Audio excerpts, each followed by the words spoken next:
Thank you very much. So welcome to this meeting of the Cabinet.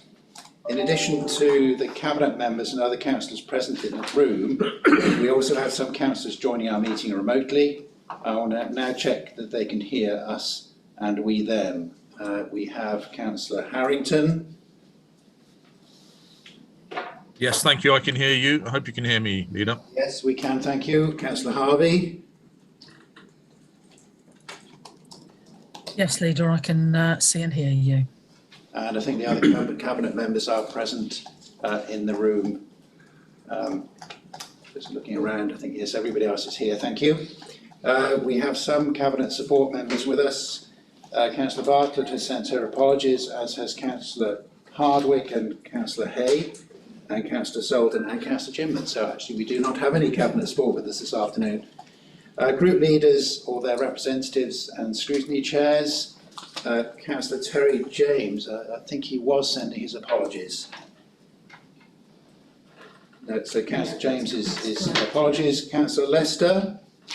Yes, good afternoon everyone. Yes, I can see and hear everyone. Thank you. Councillor Matthews has sent apologies, and I believe Councillor Bowen is here as his substitute. No, not yet. He's coming. He was going to try, Leader, but he may have had another appointment. Okay, so he might be on his way. Councillor Fagan. Afternoon, Leader. Thank you. Councillor Wilding. Good afternoon. Yep, I can see and hear. Thank you. Thank you. And the scrutiny chairs, that's Councillor Philip Howells. Thank you, Leader. Yes, I can hear and see you fine. And Councillor Swinglehurst. Good afternoon, Leader. I apologise for being a bit late. I'm having some connectivity issues and I'm afraid my video streaming isn't working, so it's a mercy for you. Well, thank you for phoning in. Thank you. I'll now formally open the meeting. The agenda papers and other relevant information for this meeting are available for public viewing on the Council website. The Council is streaming this meeting live on the Herefordshire Council YouTube channel and making a recording. To ensure that recording quality is maintained, please speak as clearly as possible and keep background noise to a minimum. Microphones should be muted when you're not speaking. Please ensure that mobile phones and other devices are turned to silent. Others are permitted to film, photograph and record our public meetings, provided that it does not disrupt the business of the meeting. As we move through the agenda, in addition to discussion by Cabinet members, I will invite group leaders or their representatives in turn to provide views and questions from their group. Where appropriate, I will also call on scrutiny chairpersons to comment on behalf of their committee. Voting will be undertaken by a show of hands in the room. Only Cabinet members physically present in the room may vote. So apologies for absence. Are there any apologies above those I've already mentioned? I don't think there are. Declarations of interest. Are there any Schedule 1, Schedule 2 or other interest for items on the agenda today? I see no declarations. Item 3 is to approve and sign the minutes of the meetings held on the 28th of October. No matters of accuracy have been notified to the monitoring officer.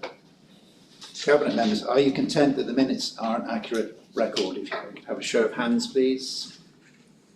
Thank you very much. Item 4 is to receive any questions from members of the public. We have received 7 questions from members of the public for this meeting, and the response has been published as a supplement to the agenda papers. Those members of the public who have submitted questions have the opportunity to submit a written supplementary or to join the meeting to ask their question live. I will now ask the clerk to confirm if a supplementary question is to be asked for each of the questions. The first question is from S. Newbert of Walford. Is there a supplemental question? No, there isn't, Leader. Thank you very much. The second question is from someone whose name and address have been withheld. There is a question here. I do have a supplemental response, but I think first of all I would ask the questioner if she is present, if she wishes to ask a supplemental question. And I don't know if you wish to remain anonymous. You do. Thank you.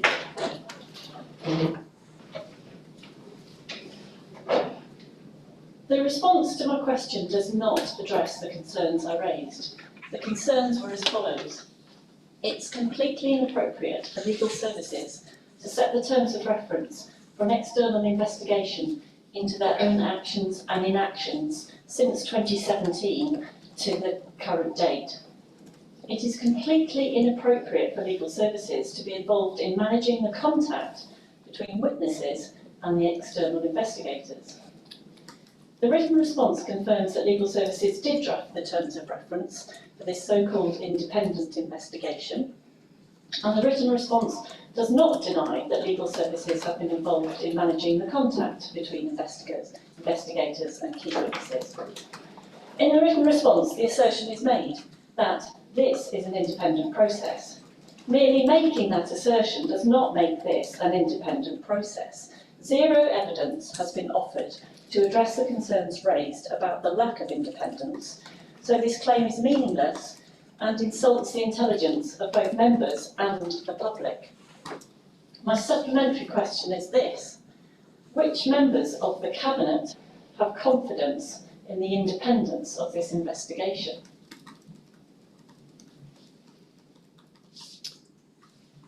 I will first of all just read out the supplemental response, and then we'll come back to your question if we may.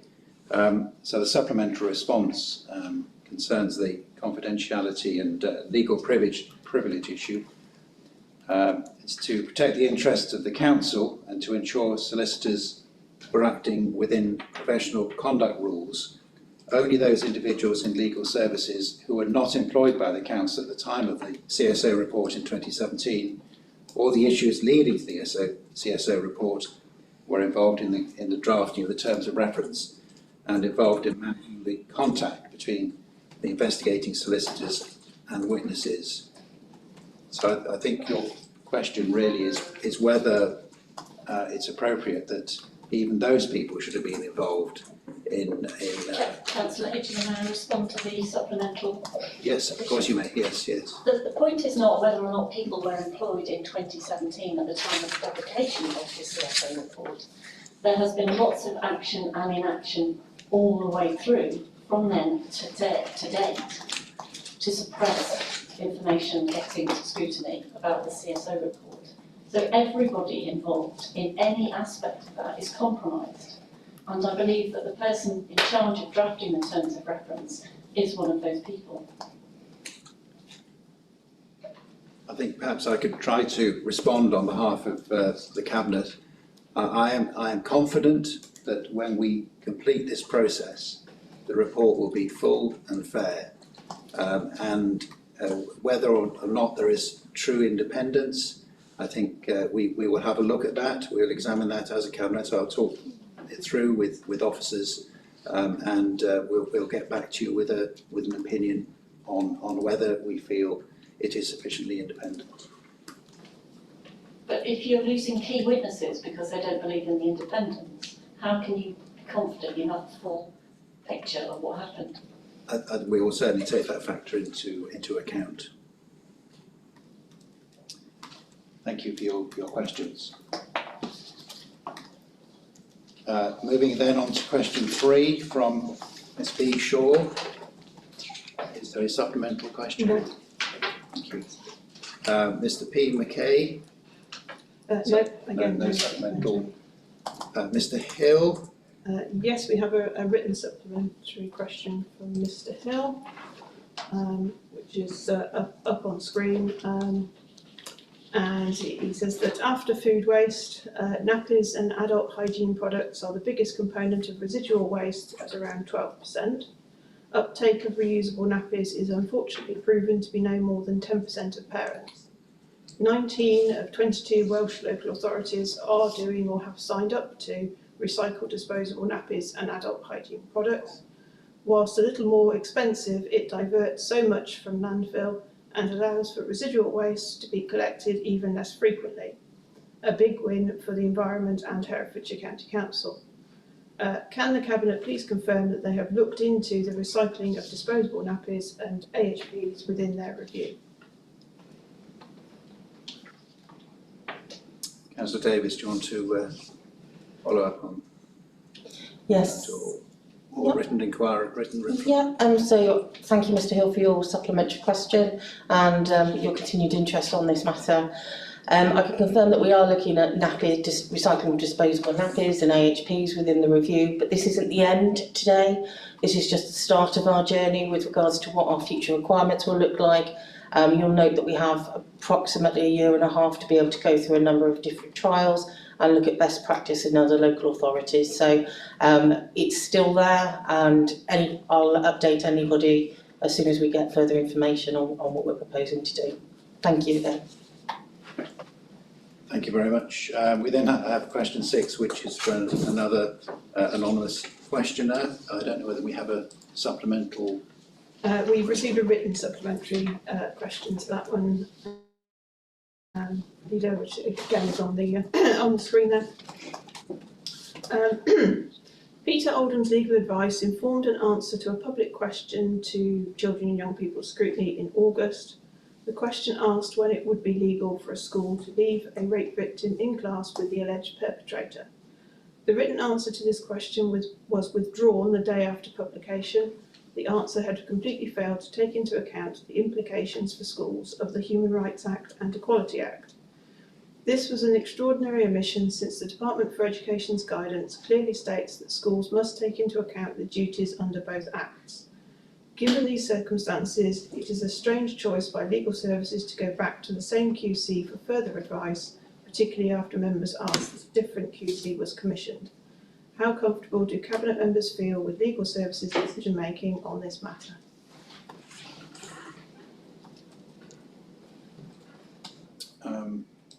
I don't know, Councillor Toynbee, do you feel able to answer that at the moment? Or? Well,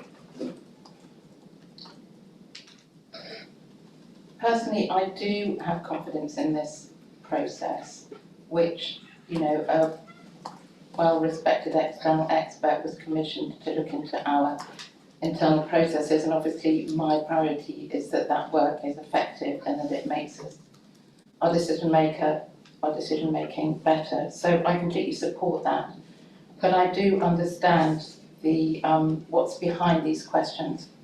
I really do, and so I think we still need to provide a bit more clarity. So I think we'll provide a written response within 10 days.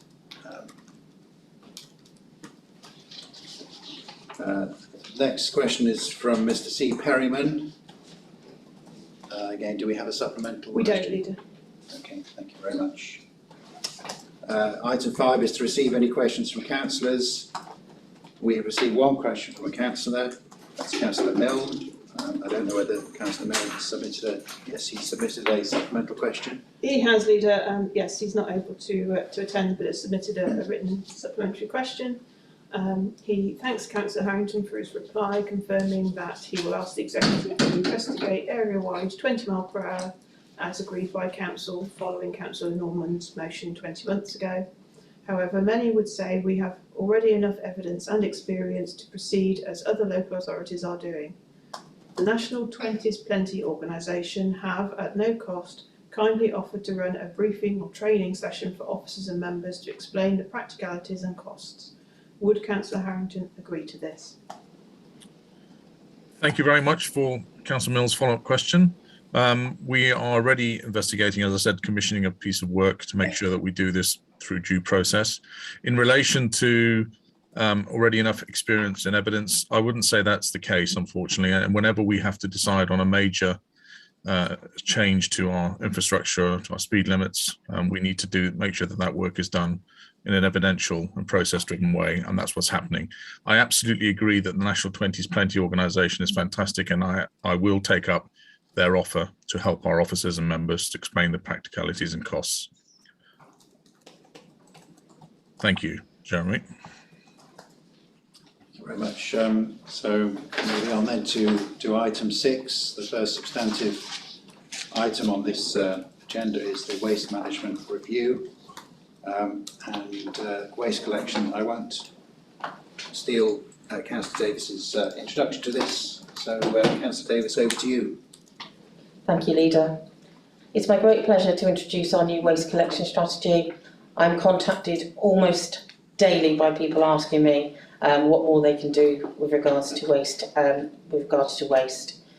This process has undergone intense scrutiny through the work of the Waste Task and Finish Group, a team of officers and a member representing all political groups to help us shape what our ambitions are for the waste strategy and public consultation on the future models of waste collection.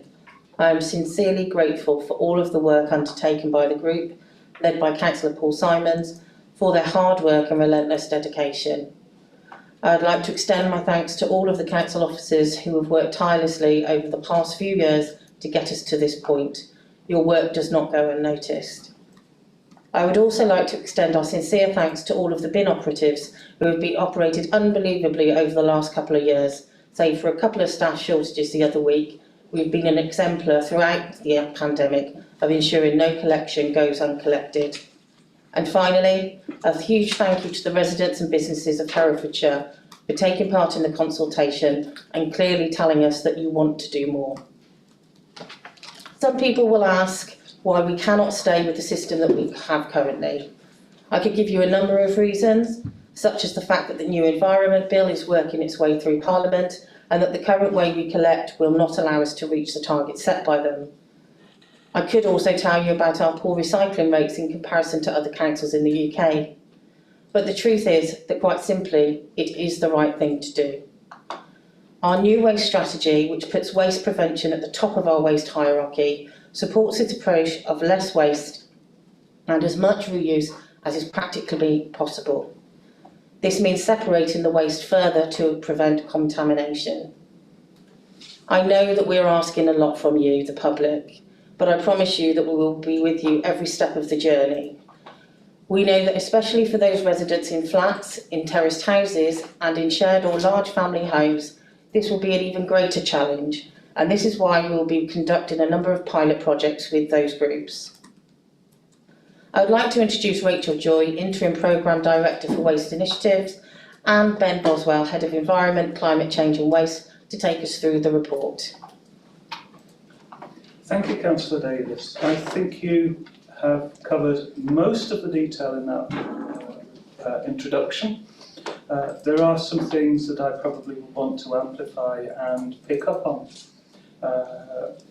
This is one stage on the journey, but it is the culmination of a lengthy programme of study into what are the best options for Herefordshire. And every authority is different in terms of its population, its rurality, how much urban areas there are. And so every authority comes to a different conclusion about what's right for them. Herefordshire realised 2 or 3 years ago now that it could not stay the same. Not just because of the challenge from government about doing more and our residents telling us that we need to do more, but also because of the growing realisation of how damaging the climate emergency is, not just across the world, but here in Herefordshire. So the approach it took was to take a member steering group, a task force, to look at this. It has done detailed research, firstly on the options available, which is why two new options were put to the public, giving them an alternative, whether to go through this approach, which is more focused on what shall we call wheelie bins, or whether to go for an approach focused on boxes. Boxes are popular in some parts of the country. I've seen them work well in some parts of the country, but they have difficulties in terms of manual handling, in terms of wind. Clearly going for bins takes up a larger amount of space. I think this tells us that there is no ideal choice, and therefore we have to make a choice between two difficult alternatives. That was put to the public, those two choices. Many residents responded to that, and it came down to mid-50s in favour of this approach over the other approach put to them. Not only that, the work has been done on carbon modelling and the carbon impact. And with any new contract, of course, we would like the best vehicles possible and a technology that is appropriate to Herefordshire in taking forward any new contract. But the carbon modelling has been done, and this has the least carbon impact of the changes. So a lot of work to get to this point. But also if Cabinet takes this decision, then there is still a lot of work to do.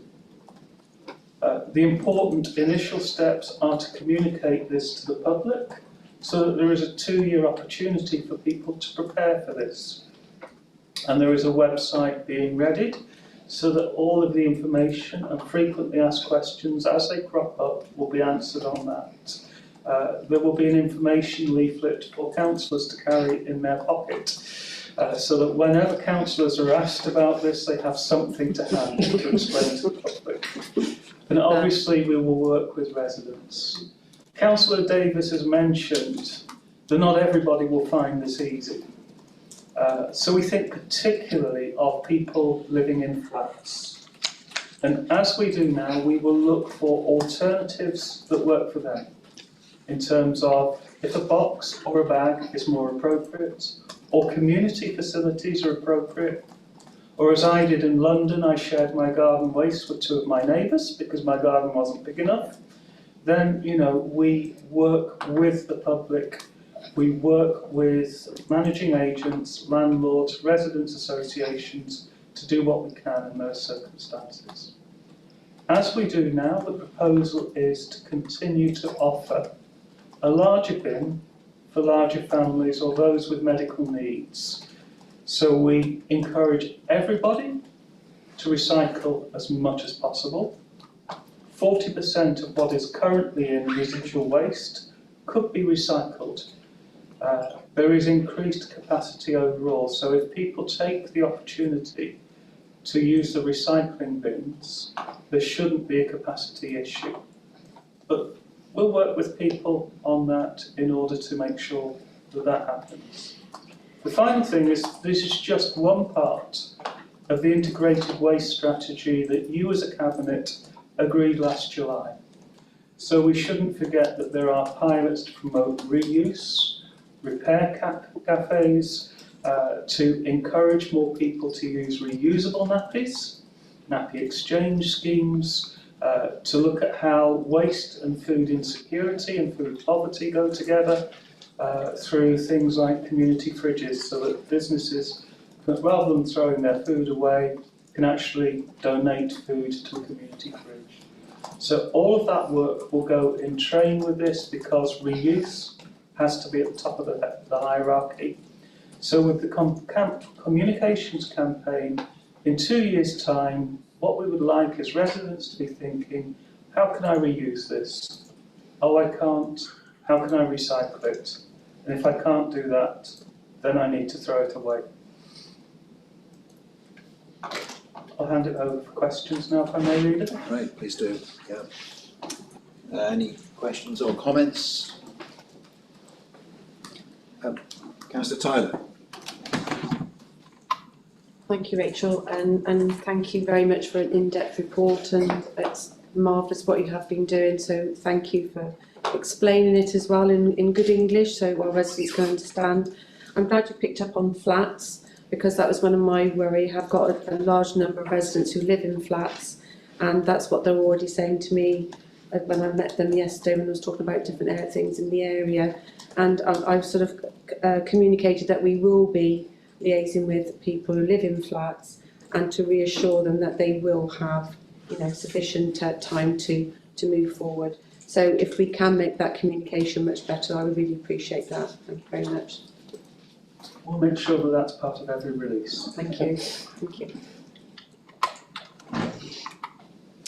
Yeah, I think communication is going to be really important with this because at the moment we're a fortunate council having very few issues with waste. We're not in a position where people are complaining about it. In some ways we can, it's again, yeah, if people start complaining afterwards, it only won't be a success. So we need to really work hard at this. But we do have 2 years, I think, to work at it. Any other Cabinet members wish to comment? Oh, Councillor Harrington. thank you. Councillor Harrington.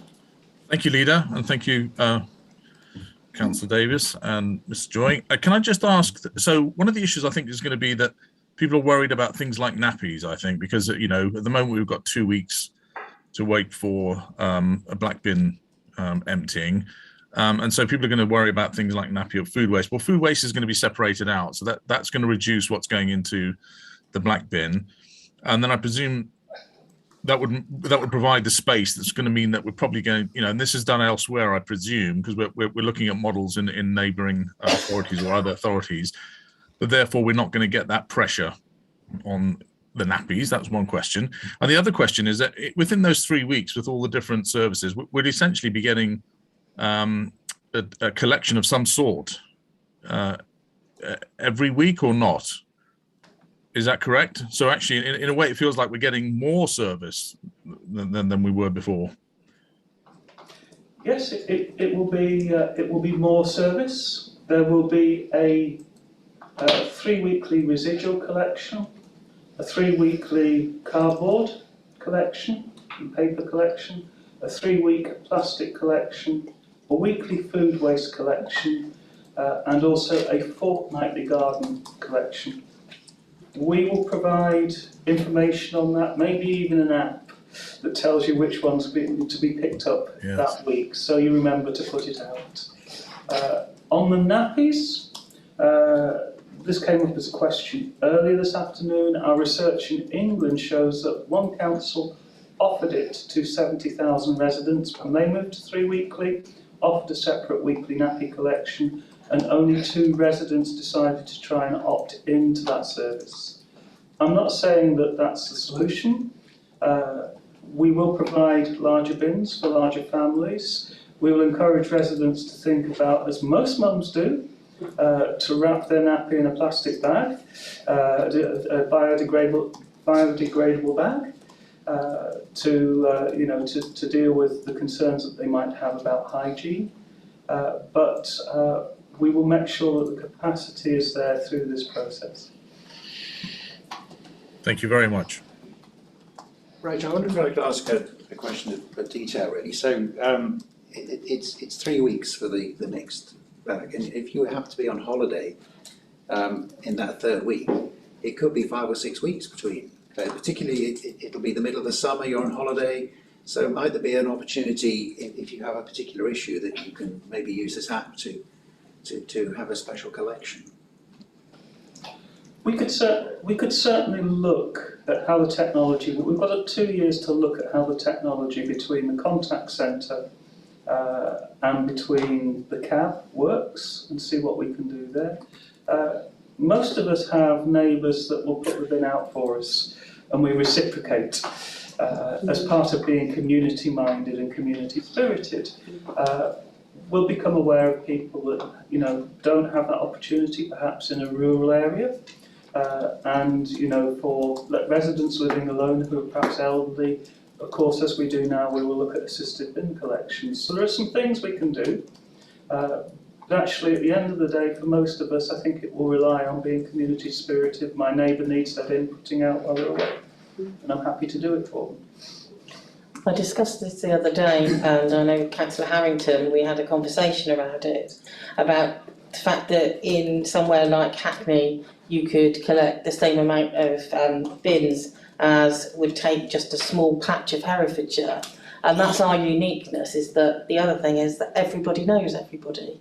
And I see that as a real advantage for this. So if you do need somebody putting out your bins, then there's going to be somebody that can do it. You'll have your app telling you when it's likely to be. Our website will tell you as well. And if you're unable to speak to anybody else, we also have Talk Community that we can connect you in with and do it that way as well. Help me out of doing your bins though, Leader.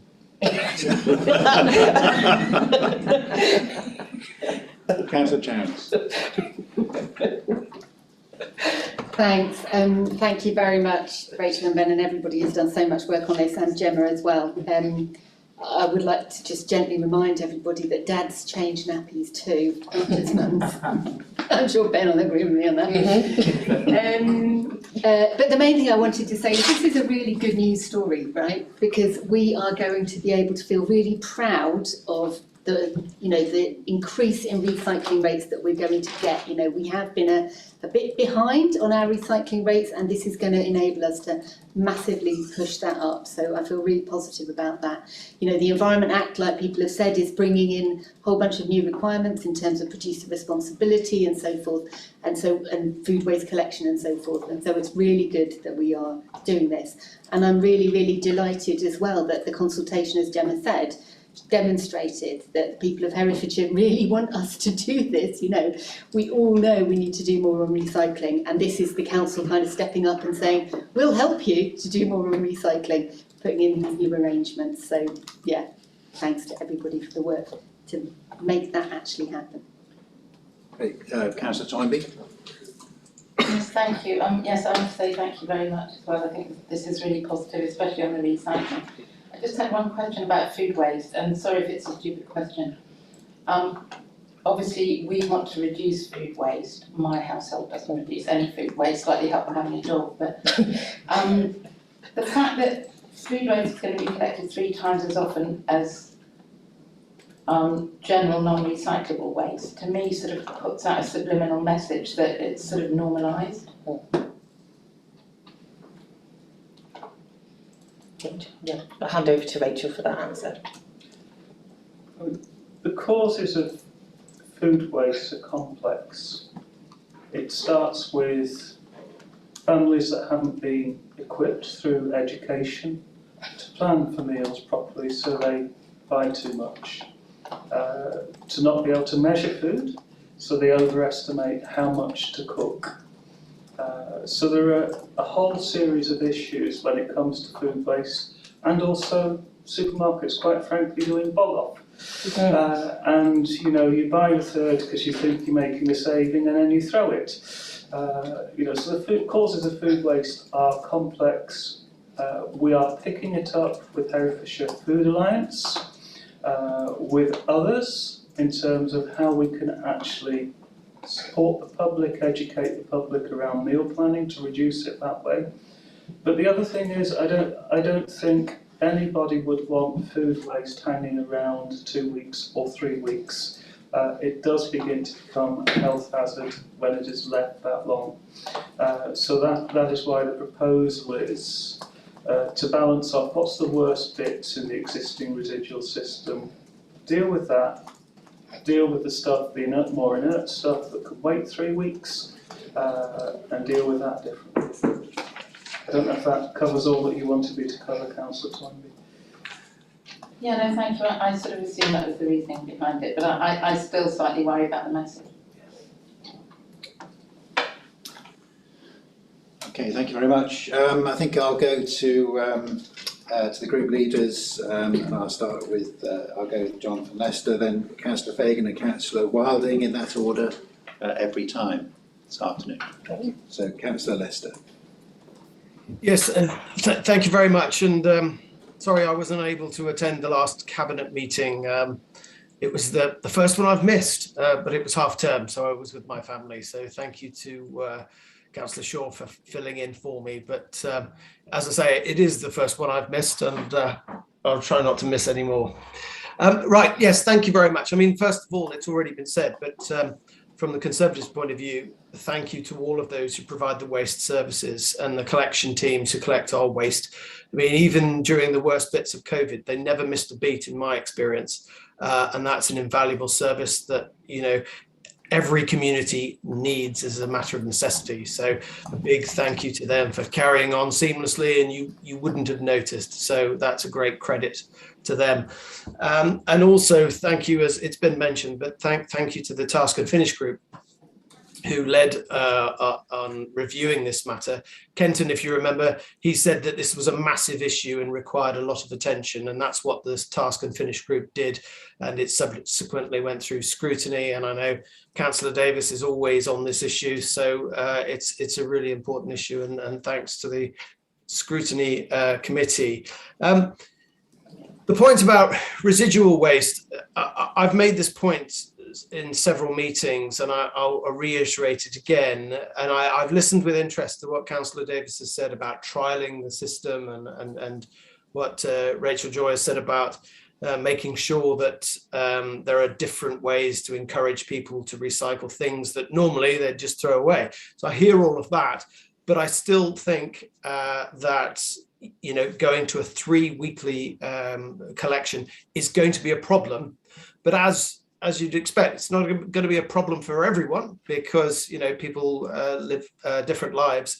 But families, people with disposing of nappies and other waste that cannot be recycled, it's going to cause a challenge for them. And I reiterate the point that I said that can it be explored more, this idea that you alternate the recycling week rather than have one recycling week, then the second recycling week, then the residual waste? Because I'm fortunate to have wonderful neighbours who put out my bins, but not everybody's neighbour lives right next door to them, and it will cause an issue for people who have storage issues. Thank you to Councillor Childs for mentioning that, yes, men do change nappies as well.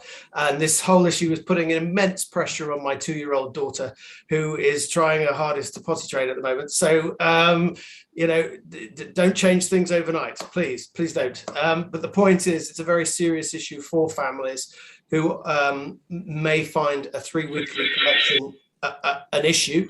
And I just ask that in the trialling or in the way that this project is rolled out, more thought is given to trying to retain that 2-weekly bin drop, because not everything is also going to be collected at the same time. The one thing I would just say, and it causes me concern, and I know people in my group have mentioned it as well, is we are really keen to increase recycling rates. But are we, and this is a question for everyone and all councils, are we really confident that all our efforts to separate, recycle, put them in the right bin, clean the product before it goes into the right bin, are we really confident that that resource actually gets recycled? And I would like to see greater clarification on where our waste goes, how it gets recycled, so that members of the public can feel confident that if they do the right thing, then they know that there is the right end or the right outcome for the waste. So I'll leave it at there. Thank you. Yes, I think we'll deal with that question in the next item, because that's not about recycling. Yeah, I was about to say, can we put that to the if we park that one and put it into the waste disposal paper that's coming up next, which deals with that part of it. But I'm not sure, Councillor Lester, whether you're trying to backdoor get back in the as we're doing it now way, but with a little bit of extra recycling, which both the Scrutiny and Cabinet have ruled out. The reason being that this is the right way to do it. They were the options that we went out for consultation on, and that I will listen to what the public is saying. They voted for this. To then introduce something different, I don't think is appropriate. So therefore, I'm not considering looking at 2 weekly. It's as it was set out in the consultation paper. I would also just like you to remember that our recycling is a part of our waste strategy, but our waste strategy starts in our hierarchy with the waste minimisation. So how are people purchasing goods in the very first place? So instead of going to a supermarket and buying apples that are already in a packet, instead of taking your own with you or buying local and going to a fruit and veg shop, making sure that you're not creating that waste in the first place. Also looking at, most recently during COP26, YouTube videos on how to make cakes out of food waste. Those are the kind of incentives that we're trying to push forward here. So actually, the worst case scenario is that things end up in the bin, and then we work from there in the next paper. So I just go back to those original waste hierarchy. Waste minimisation is at the top. This is 2 stages down, which is around recycling. But yes, it won't happen overnight. We've accepted it won't happen overnight. It's not fair to do that to the public, and we will be doing trials. And I would like to draw everybody's attention to the Qualities Impact Assessment that Ben Boswell completed, where we have identified people where it may have a negative impact and what type of mitigation we're going to put in place. I was super excited to see equality impact assessment then, and it's really well done. So it will all be part of the service redesign. Thank you, Councillor Davis. I'll turn now to Councillor Fagan. Thank you, Leader, and thanks again to everybody who's worked really hard on this. It's really ambitious, it's really necessary, and I think that there is certainly some low-hanging fruit here. I mean, the statistics that 40% of what we currently throw away could be recycled prove that, but there's no doubt that it's going to be hugely challenging, and so on behalf of the Greens, I welcome the behaviour change elements and that are going into this, how we actually encourage people to change how they deal with rubbish and waste. The issue of nappies has come up quite a lot, and I have to throw my bit in as somebody whose first child was in disposable nappies, and that actually awakened me to a whole different way of life, because I could not bear what was happening with these nappies, and then shifting to reusable nappies. And I think that this is just really something that we could focus a lot of attention on, particularly in Hereford City and the market towns, is how we support that reusable nappy services, and getting that much more into the mainstream, because at the moment it seems to still be something that's sort of on the edge of sort of generally how people deal with nappies, and there really are some excellent solutions there. So it would be good to focus on this, particularly if nappies are going to be pretty much the only thing left in our waste that that is organic in any way. Yeah, so it's great, it's ambitious. A massive shift in how we all sort of behave towards rubbish is required, and certainly looking at the reduction of what we use is absolutely essential. Thank you. Thank you, Councillor Fagan. Could I pass over to Ben Boswell around this particular area? I think I'm very close to the mic. I'm going to come a bit closer. Thank you, Councillor Davis. Just to echo those comments from Councillor Fagan, as a new father myself, we're very much using the reusable nappies, and to be honest, our little son is much happier with them, to be honest, and makes a huge difference. But as you say, that's very much part of the behaviour change campaign we've been doing over the next 2 years and beyond, as the service has rolled out, very much working with communities, with families to meet those needs and help with that. So that's going to be a very huge part of the work going forward. Thank you very much. Finally, Councillor Wilding. Thank you, Leader. First, I'd just like to congratulate Rachel Joy with the way she's approaching this. I really think that's good. And I also echo what Councillor Lester said about thanking the waste collection services for all they've done during the pandemic. The independents for Herefordshire are totally behind this new approach, absolutely totally behind this approach. We agree that this has got to be done because of climate change. We know that there are lots of different things that people are going to have to do differently. Waste is one of those areas. And within the waste world, there are all sorts of little areas that people are going to have to learn to do differently. And that is going to be a struggle for a lot of people. We accept that. So that's why we're going to need so much better communication to tell people how they should approach doing these things. I mean, you've talked about nappies. Probably every piece of waste that you've got in your bin or in your recycling is going to have to be approached slightly differently, and people are going to have to learn how to do it differently. And that's because we've got a climate and ecological emergency arriving on the horizon, and well, it's already here. So people have got to do that.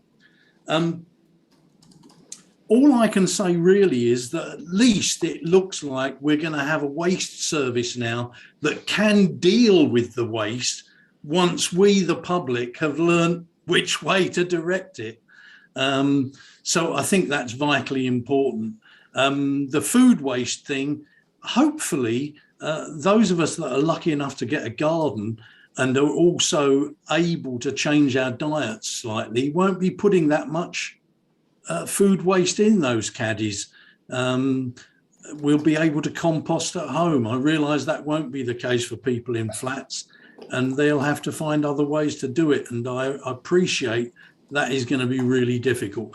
But the Independents for Herefordshire are absolutely behind this. Thank you. Thank you, Councillor Wilding. Would you like to perhaps sum up or even respond to that last point? I think I would. The communication element cannot be underestimated. And I want to go back to the communication element of the important point that Councillor Lester raised, because the research shows that where residents see other residents recycling, where residents have regular performance information about how the council is doing in terms of recycling, and residents know where their recycling is going, the research shows them more likely to actually recycle because they see the positive benefits. And that's a loop that we can reinforce with. Last quarter, Herefordshire achieved 55% on the side of one of the collection vehicles. So we can provide that feedback loop quite quickly. Over the next year, there will be a campaign about just washing your pots out before you throw them, taking the plastic film off the top before you throw them, getting the basics right, helping people to understand the machines can't read black plastic, therefore we can't recycle it. So we'll focus on the basics over the next 2 years to help prepare people for this. Rachel, thank you very much. I have a son who lives in Dover. He lives in a flat, and his food waste is processed. And I don't know, those who go on holiday to other parts of the country, you come across other waste systems. So I think it's out there, it's being done. These problems can be solved, and I think a little to an extent we're a little bit behind the curve, and we don't want to be there as Herefordshire as a county. So I'd like to put this recommendation. I don't know. Do I need to read the whole of it out, Kate? Or? Just ask Cabinet if they've read it. Okay, so I hope hopefully you read the recommendation. It includes instruction of a new 2 weekly garden waste collection service, a new weekly food collection, and a twin stream recycling service, and a 3 weekly residual collection model. There's a lot of work further to be done. Further report back to the Cabinet in July 2022. So this is the recommendation. All those in favour? Thank you very much. So we'll move on to the next item, which is closely related. This is the waste disposal. This has been a subject of quite a lot of informal Cabinet discussions, and I do congratulate the team on coming up with this proposal here. Thank you, Leader. I completely echo your thanks to the team for their incredible work in getting us to a position that we are now. We've dealt with waste collection, so the next phase is about waste waste disposal. We got there. As many of you are aware, we are currently in a joint contract with Worcestershire Council. This report sets out a 5-year extension to the contract. The extension significantly advances our county plan ambitions and reflects our climate and ecological climate declaration. The headline is that there is a commitment to achieving no more than 1% of waste to landfill by March 2024, which starts just next year. This 5-year extension allows us to undertake pilot schemes and trials relating to disposal. It allows us to look at whether we should be sorting and dealing with our waste locally, and it also allows us to work with our incredible local community groups to prevent waste entering into our waste stream in the first place. I'd like to hand over to Rachel and Ben to outline the report. Thank you, Councillor Davis. This is a a complex technical area. What we benefit from at the moment is an integrated waste contract where our contractor handles everything for the council and takes the risk on things like recycling.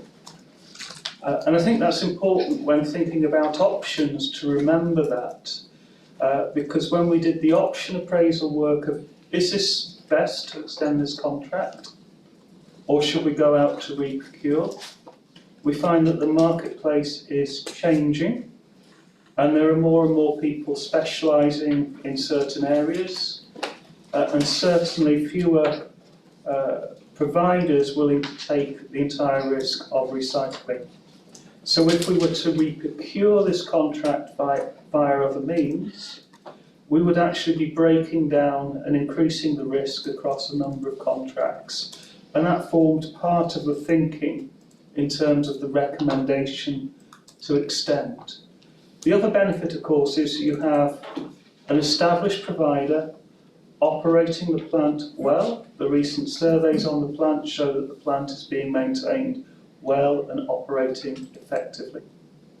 So there are some pointers there, in addition to the financial benefits that this extension will realise should you choose to agree it. The other benefit that you begin to see from your adoption of the previous report is that where the quality of recycling improves, the price received for that recycling goes up. And so there is an immediate benefit for Herefordshire in terms of additional recycling income, which will help offset some of the costs of the additional crews and vehicles needed to recycle more through the collection report. So an extensive piece of work has been undertaken by Eversheds, by Woods, by KPMG to actually do the due diligence on, is this the right thing to do? Because it is such a technical area, we don't retain that resource in-house and we certainly don't retain it between ourselves and Worcestershire. The 5-year extension also provides you with a buffer space because, as Councillor Davis has said, you want to look at what is the future need within the county around food waste, around residual waste, around how we use the household recycling centres, around garden waste. The materials recovery facility is coming to the end of its life sometime over the next 5 years. So there's an opportunity to look at that, do the options appraisal now, consider what impact that will have in your capital programme in a couple of years' time, and actually have things built out ready for a new contract, if that's the route you chose. So the other important thing in this report is that option study that prepares you for the future while this extension is running. The other benefits of this contract, as Councillor Davis says, a 95% reduction in the waste going to landfill from April 22 to just 1%. Obviously, we'd like to drive that lower. The final 1% is the hardest 1%, and there's more work to be done on that. The second key environmental benefit is we know that the public rightly worry about waste going overseas in an uncontrolled way. So we have an assurance from the contractor that nearly all of the waste, recycling that is produced, is recycled within the European Economic Area, with a small amount of waste going to Pakistan, waste paper processing in Pakistan. If the contractor wishes to send other material outside of the European Economic Area, providing we see a proper environmental impact assessment and proper auditing arrangements, then the council, through this contract, wouldn't unreasonably refuse that, providing those safeguards are in place. So all that is being achieved through this option to vary the contract to meet your new collection requirements and to extend it over 5 years. I shall stop there for questions. Sorry, Ben, is there anything you want to add to that? There's a microphone. Yeah, thank you. Just to add to that, to reiterate, I mean, one of the things we didn't really touch on in depth is actually the contract runs very effectively. The existing service doesn't, it is very well run, we don't have any issues. We have a very good effective partnership with Worcestershire, which we get a lot of mutual benefit out of. So it's all of the above, isn't it? It's very much a good service, run well, offering savings, offering the potential to improve our environmental performance, and very much giving us that time to prepare for the future and do those options appraisals for the next 5 years. Yeah, and I'd like to echo that with Ben, and I'm aware that Worcestershire County Council at the moment are having their own cabinet briefing regarding this extension, and I would like to extend my thanks to everybody in Worcestershire and also in the districts about the way that even with our different strategies on waste, we're all agreed we want to do more, and the waste disposal is where I think that we can play to each other's strengths. So I'm really grateful for our strategic waste board that we have, where we all join together, and the officers over in Worcestershire as well. So I'd like to extend my thanks to them too. Thank you. Do you think, Councillor Davis, there might be more opportunity to work with Worcestershire going forward, and maybe Paris as well, to get some economies of scale and locate recycling places in different counties? Yeah, that's absolutely one of the things that what we've discussed, and I know that we met with Paris not so long ago, and I think we're at the really exciting part where nothing's off the table. We're in that exciting position where we've got neighbours that we can work with. We've got neighbours that have the same issues as us, so with Paris, the rurality, and that area around it. We've also got our issues with phosphates that we can share on how does waste disposal contribute to that phosphates issue. And I think that that's the exciting part of where we are. For me, we can't do this alone. I would love that in Herefordshire that we deal with absolutely everything here. We might not have that, but actually working with other councils and other partnerships, including private organisations, community organisations, I really do think that that's the future. Thank you. Any questions from Councillor Chowns? Thanks. Thanks again for this really, really useful report and for all of the work that's gone into it. I massively welcome the two key things that you talked about there. So the reduction in waste going to landfill from 20% to 1%, that's absolutely to be welcomed. And the increased assurance about the destination of the waste.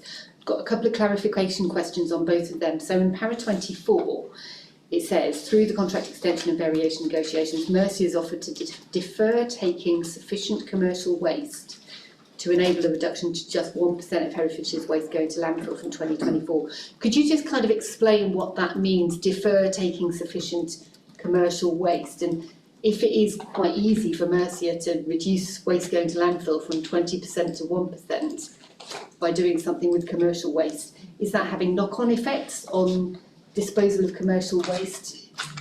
If it's quite easy to reduce it from 20% to 1%, how come that hasn't happened earlier? Could you clarify on that, and then I've got a follow-up on the other one. Absolutely, yes.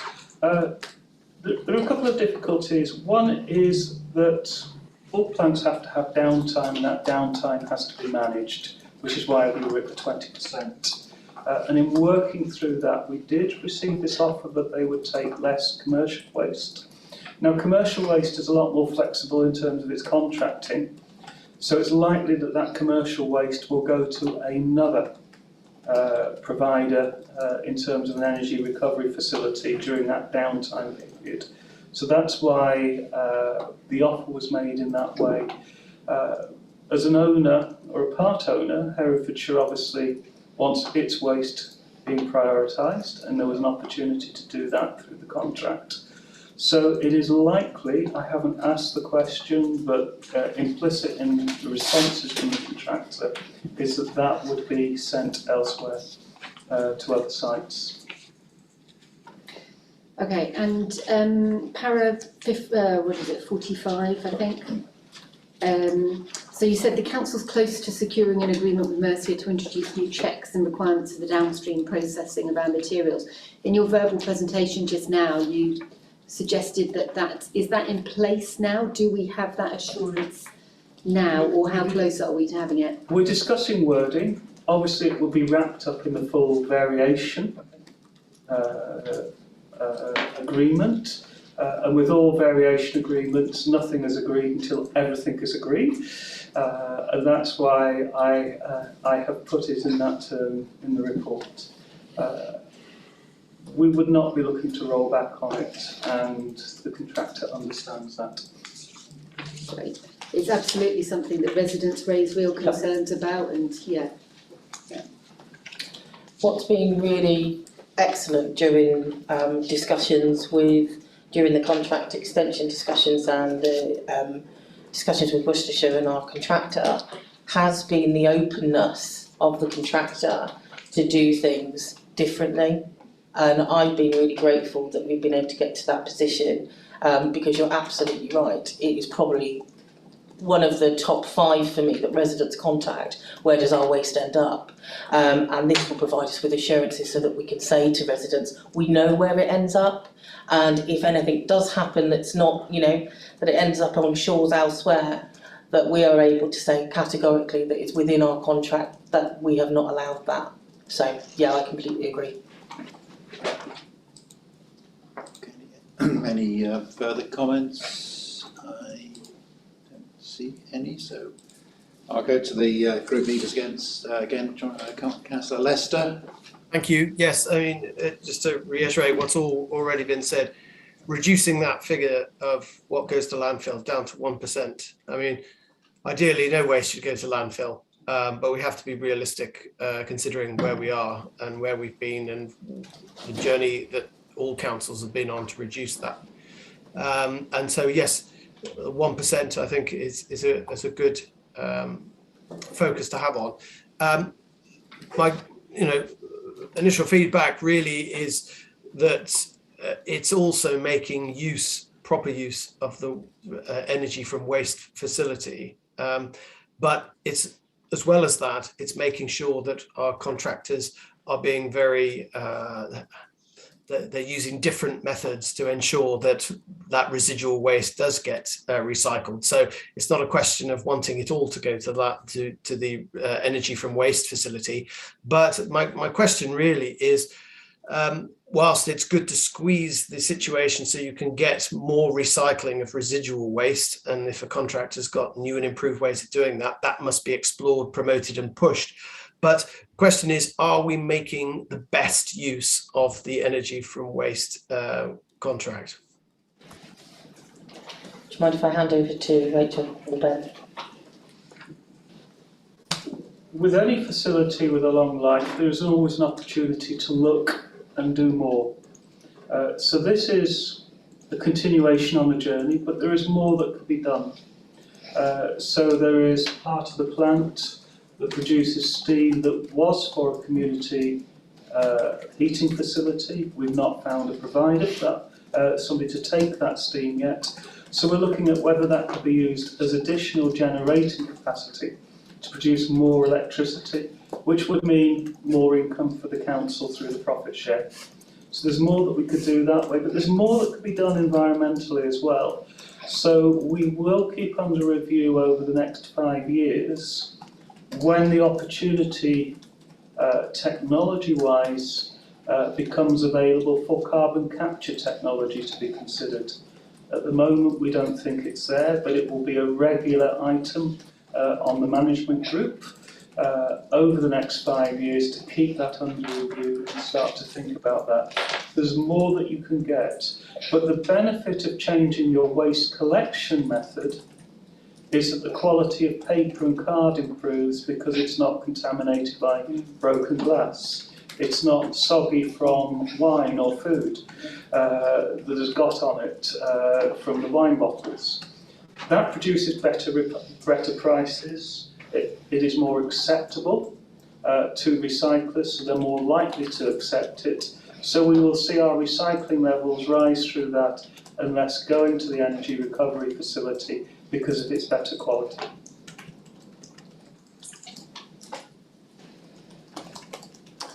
Thank you very much. So now to Councillor Fagan.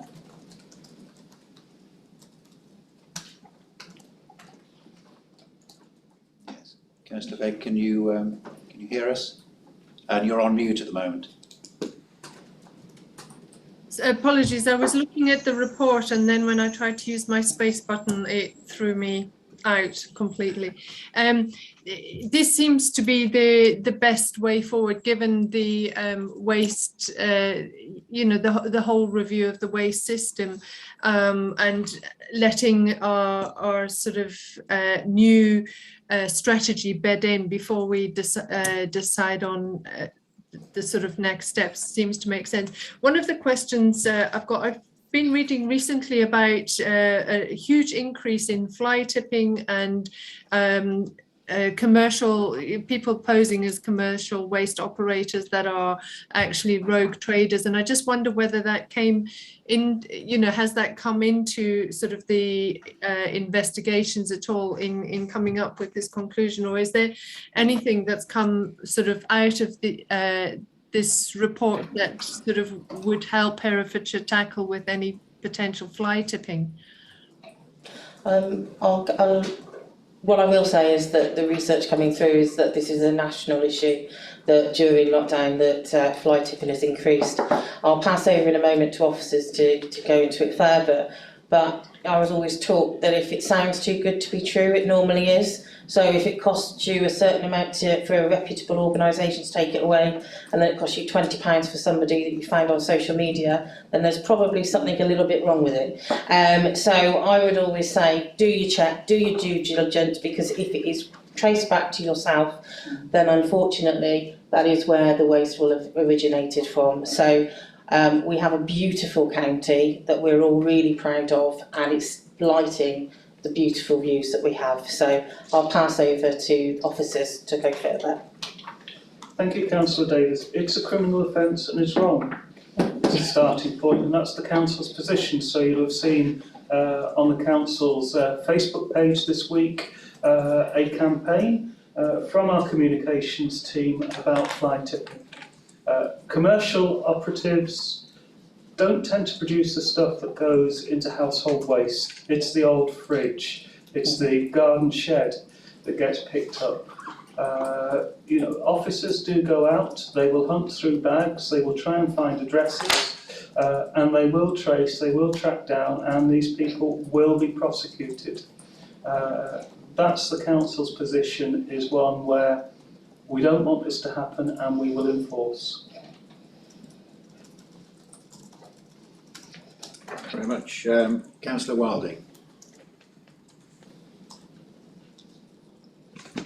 Thank you, Leader. So again, Independents for Herefordshire are happy to endorse this. I guess the only thing that we feel is that thing we were talking about with waste going overseas. We totally understand that's the way a lot of things have been going, and it's difficult to change things like that.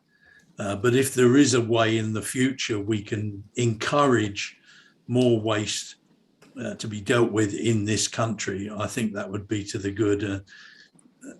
Sending paper to Pakistan or something, just even if it's not on an aircraft, I'm assuming it's by boat. But it can't be right really to do that. So at some point in the future, we have to address that. But generally, we're happy with this. Thank you. Thank you very much. I'll put this to the vote in a moment. I think we've concentrated on issues like the 1%. There's the route by which waste gets abroad, if it does. The thing we haven't talked about as well is the financial aspects. This presents a saving, and I think in this current environment, it's really to be applauded for the officers to have achieved the saving. So well done for that. And of course, there is a saving for Worcestershire Council as well. So I think it cements our relationship with them and gives us this 5-year period to sort of sort out alternatives. So at a time when we're already very busy, I think there are a lot of positives on this contract. So congratulations to all those involved. So the recommendation is as set out in the paper. You've all seen it. Hopefully you're happy with it. I'm sure you are. And I will put it to the vote, if I may. All those who agree the recommendation. Thank you very much. All right, so we move then on to Q2 budget and performance report. And this is for Councillor Harvey to introduce. Thank you.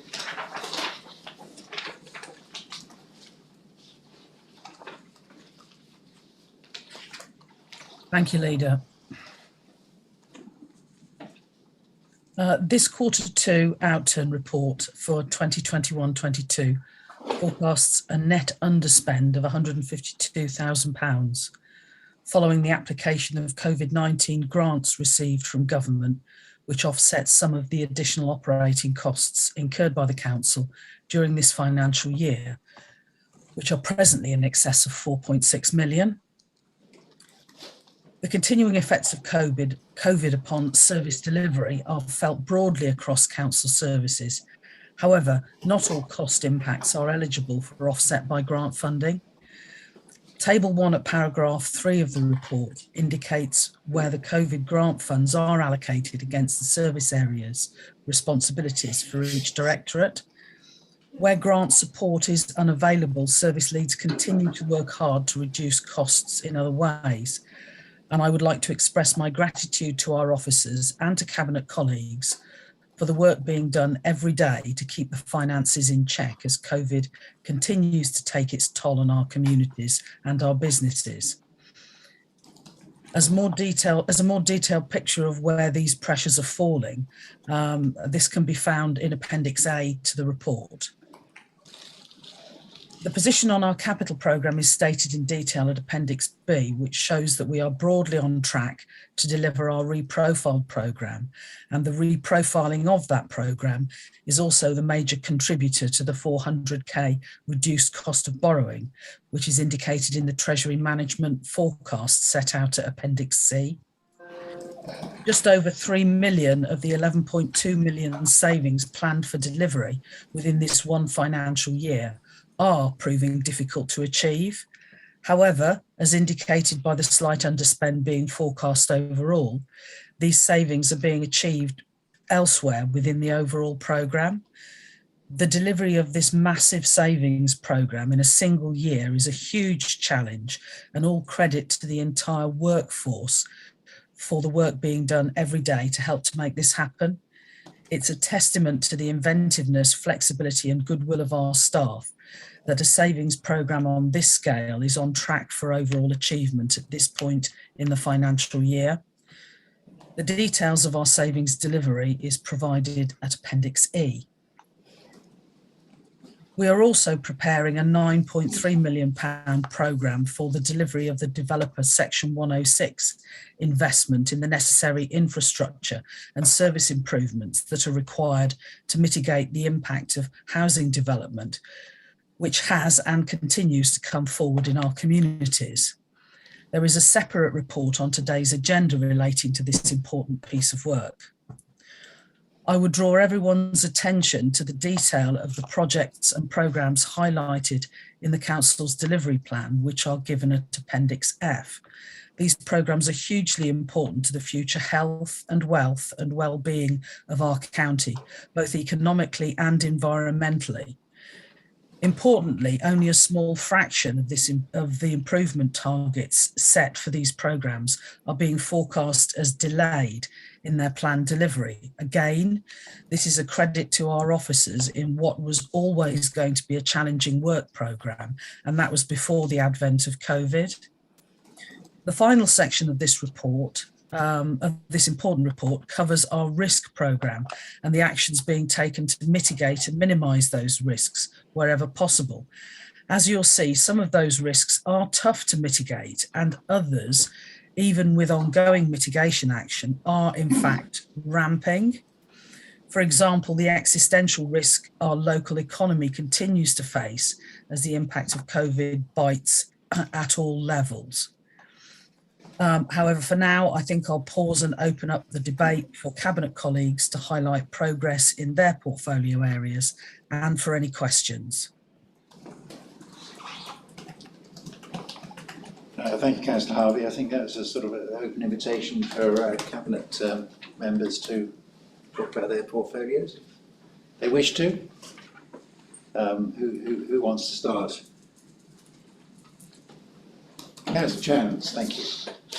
I'm happy to do so, but I'll be brief because there's lots and lots of detail in the report, but it just seems particularly kind of relevant to highlight in this first Cabinet meeting since COP26 that a couple of really important initiatives in relation to our work on tackling the climate and nature emergency.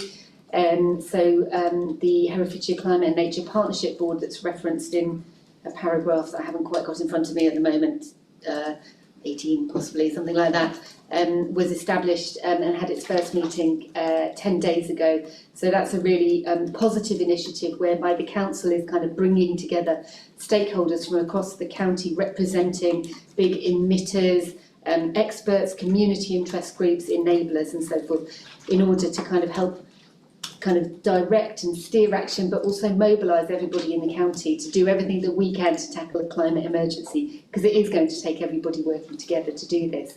And another really exciting initiative is the Climate Assembly that is planned for January. 14,000 households across Herefordshire will have had letters about this in the last couple of weeks, inviting them to express interest in participating. And as explained in paragraph 34, it will bring people together in January to debate and reflect on how we can together tackle the challenge of climate change in Herefordshire, and is a really interesting initiative that kind of takes a new approach to democracy and invites participation from a representative sample of the population, and we'll hear from new voices as part of that process. So those are just two of the initiatives that represent our commitment to playing our part locally at taking forward climate action, as has been so much in the forefront of everybody's minds in November with COP26 in Glasgow. Thanks. Thank you. Anybody else wish to? Councillor Toynbee. Yes, thank you, and thank you to Councillor Chance. I really hope we'll get a lot of interest from people in the participatory budgeting, because it's something that we're leading on here, and it's really good news. I just wanted to make a general point about our budgets, really, because it often strikes me that members of the public watching our proceedings could be forgiven for thinking that the entire purpose of local government is to deliver savings. So I think as local politicians we need to remind ourselves that hours and hours and hours and hours of time and effort that officers put into slicing and shaving and budgeting is not inevitable. Our officers in Herefordshire do really, really well at this, and I'm very grateful. But it shouldn't be necessary. It's not inevitable. Sometimes I get frustrated with the language we use of savings programmes, efficiencies, pressures, etc. Can sound a bit euphemistic, and we're talking about cuts here. We're talking about inadequate funding from central government. We have to do all this because the government's chosen to massively reduce our funding. The latest budget hasn't fulfilled their promise. They promised to do everything they can to support us through COVID. They've broken that promise. We have a legal obligation to balance our books, so we do it, and if we don't do it, we're in big trouble. So I think it's just useful for us all to remember that. Central government never balances its books, and it can create money out of thin air. It's created over £400 billion this year out of thin air. So it would be nice if we saw a little bit more of that. I think we deserve it. So I just think it's important that we all remember that we're grateful to the officers who do have to put on all this work, which frankly I'm pretty angry about. Thank you very much. Councillor Tyler. Thank you, Leader. I'd like to echo Councillor Toynbee's comments. We forget about the regulatory services, because they are our key service that deals with everything most days. It's always the bins, the potholes, it's everything, fly tipping, dog poo, you name it. That's one of the main things that our residents do complain about. The Environmental Health and Tradings team have worked tirelessly over the last 18-20 months, and I can't thank them enough because they go over and above everything they do in every day-to-day working. In terms of our housing, we are still on track with our housing delivery programme, and we are still looking at our pipeline of development, which is really exciting. Hopefully next year you'll see some more positivity around that. In terms of our building design standards as well, that will be a fundamental key part of delivering our homes and making sure we do go to net zero carbon reduction. I'll get my words sorted. Because that will be ultimately the end result, that we will become more greener in our environment. And I think in terms of our other service that we provide, the registrars are going through a major change as well, so they are sort of looking at those sort of things because they are a statutory service as well. And I'm just really grateful to all our staff that have worked tirelessly over the last 20 months and to keep us on track as best as we can. So thank you, Leader. Thank you. Any Councillor Davis? Thank you, Leader. Yeah, I'm just as angry as Councillor Toynbee around the lack of funding working for the NHS as well. It's a double blow for me most days. So I try not to be angry when I'm talking and instead focus on the really huge positives. And I used to be a member of staff at Herefordshire Council, and I remember when the first cuts were coming through and there was a degree of salami slicing and just cutting a few jobs and hoping that the rest of the workforce would just be able to cope. I'm now learning that that's a choice that we make, and that I take great responsibility for as a cabinet, that we have said that salami slicing won't happen during our time, and we will look for transformation instead. People say, what's the difference between transformation and salami slicing? Huge. It means looking at different ways in which we can perform our services. Can we as a council generate our own income, for example? So those are the types of things that we'll be looking at. But this has been, people will talk in the press about the NHS and how wonderful they are.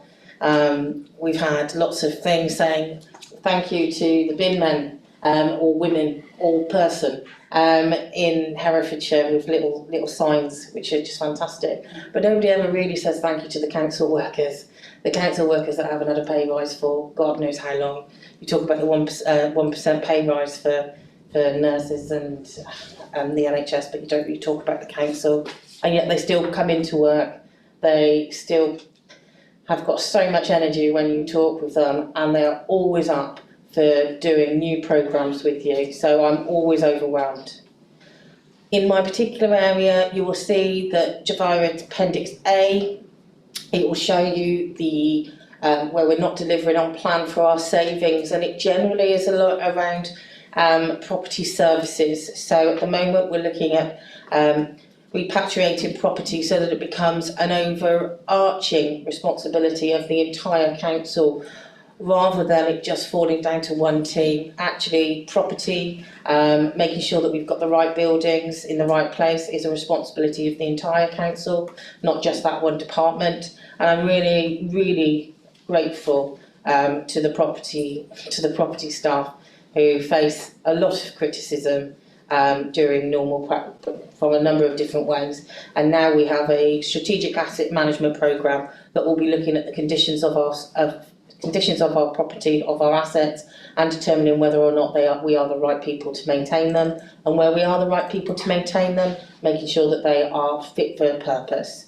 So I appreciate that there is an underperformance there at the moment with regards to the budget, but we will get that back on track and we will do it strategically. So thank you.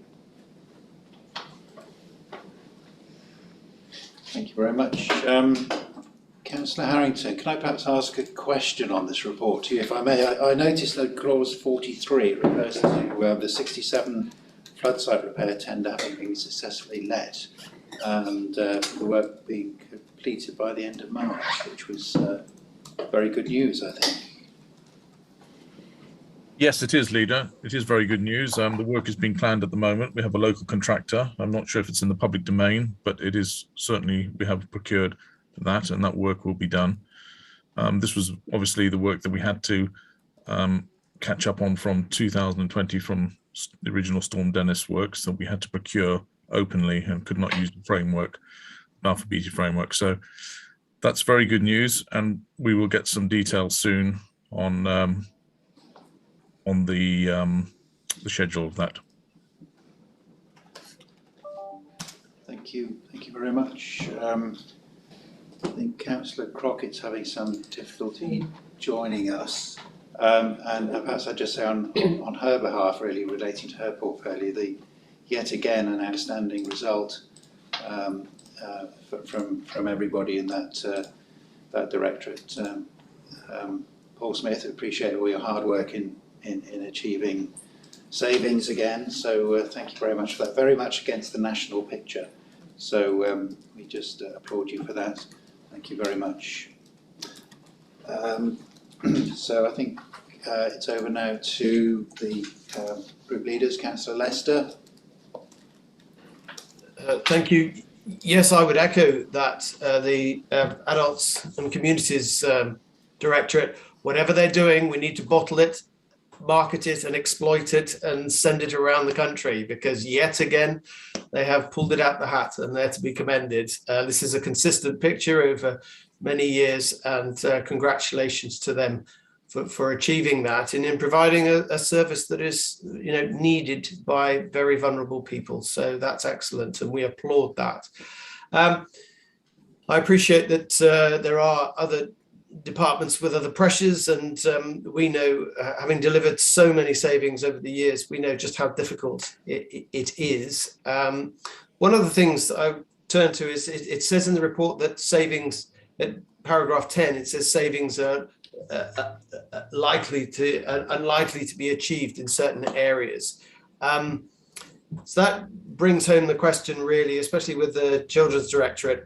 We scrutinised this repeatedly over the last budget setting process, and there was consternation about whether those savings could really be achieved. And although some savings have been achieved, it just begs the question, did it get it right the last time? And was it because the savings that were identified couldn't be achieved, or is this due to the extra pressures that the council is facing because of the improvement journey that it needed to be on? And I think that's an interesting question to tease out, because obviously when the budget setting comes along, there has to be a realistic look at what savings can be achieved in this area, especially those under such pressure.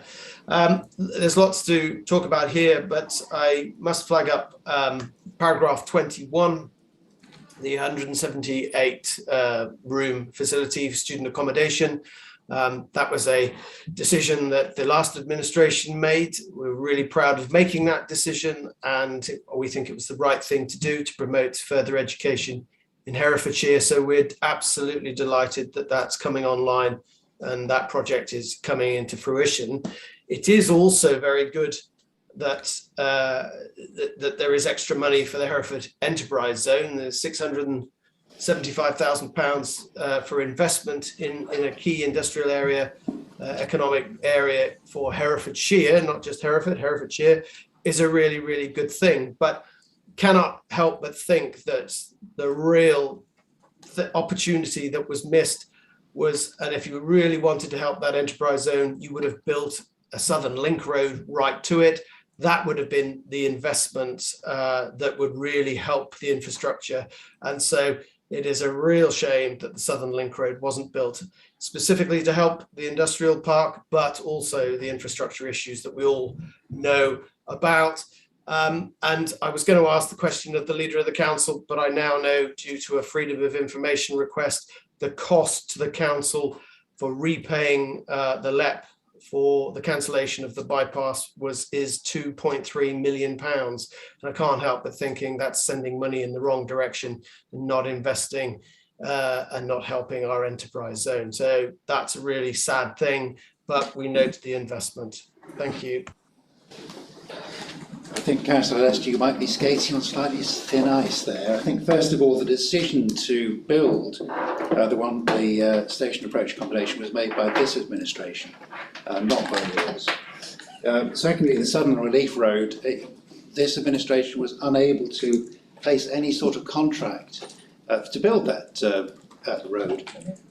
So on the one hand, you're claiming credit for one decision which you didn't make, and now you seem to be claiming credit for a road which we don't have, and you could not have contracted to have it built. So I just want to make those 2 points clear, if I may. Leader, I'd like to leap in and point out to Councillor Lester that if he'd signed up to a tighter and more watertight and better understood arrangement with the LEP, then there wouldn't have been the clawback of £2.3 million on the spend that was offered forward on a road which ultimately was unable to be delivered. So, really we've been tidying up, cleaning up and sorting out the messes that we've inherited from projects not delivered properly, contracts not let properly. And, we continue to do that with the city centre transport package and other schemes. We haven't got to the end of the problems that we're having to deal with that we've inherited. Thank you very much indeed. Plus COVID, plus flooding, plus everything else. And still, we're on track to meet the massive savings programme, which, yes, your administration did deliver savings, but never on a scale that we've been presented with here. And we continue to deliver. And if I might, Leader, continue the themes. Sorry, Jonathan. I think Councillor Lester will have an opportunity to respond. I think that's fair. Shall I carry on then? Yes, So in relation to the comments made about the Southern Link Road delivering benefits to Rotherwas and to the enterprise zone, that is not proven. That was not borne out by the evidence that to the degree that he seems to be suggesting.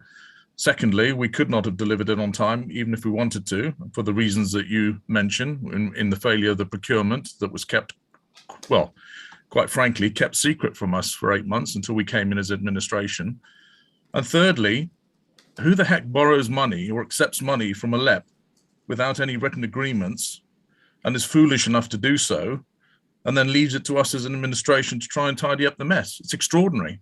It's absolutely extraordinary. And the LEP is as culpable as a previous administration in accepting that arrangement, quite frankly. It's deplorable.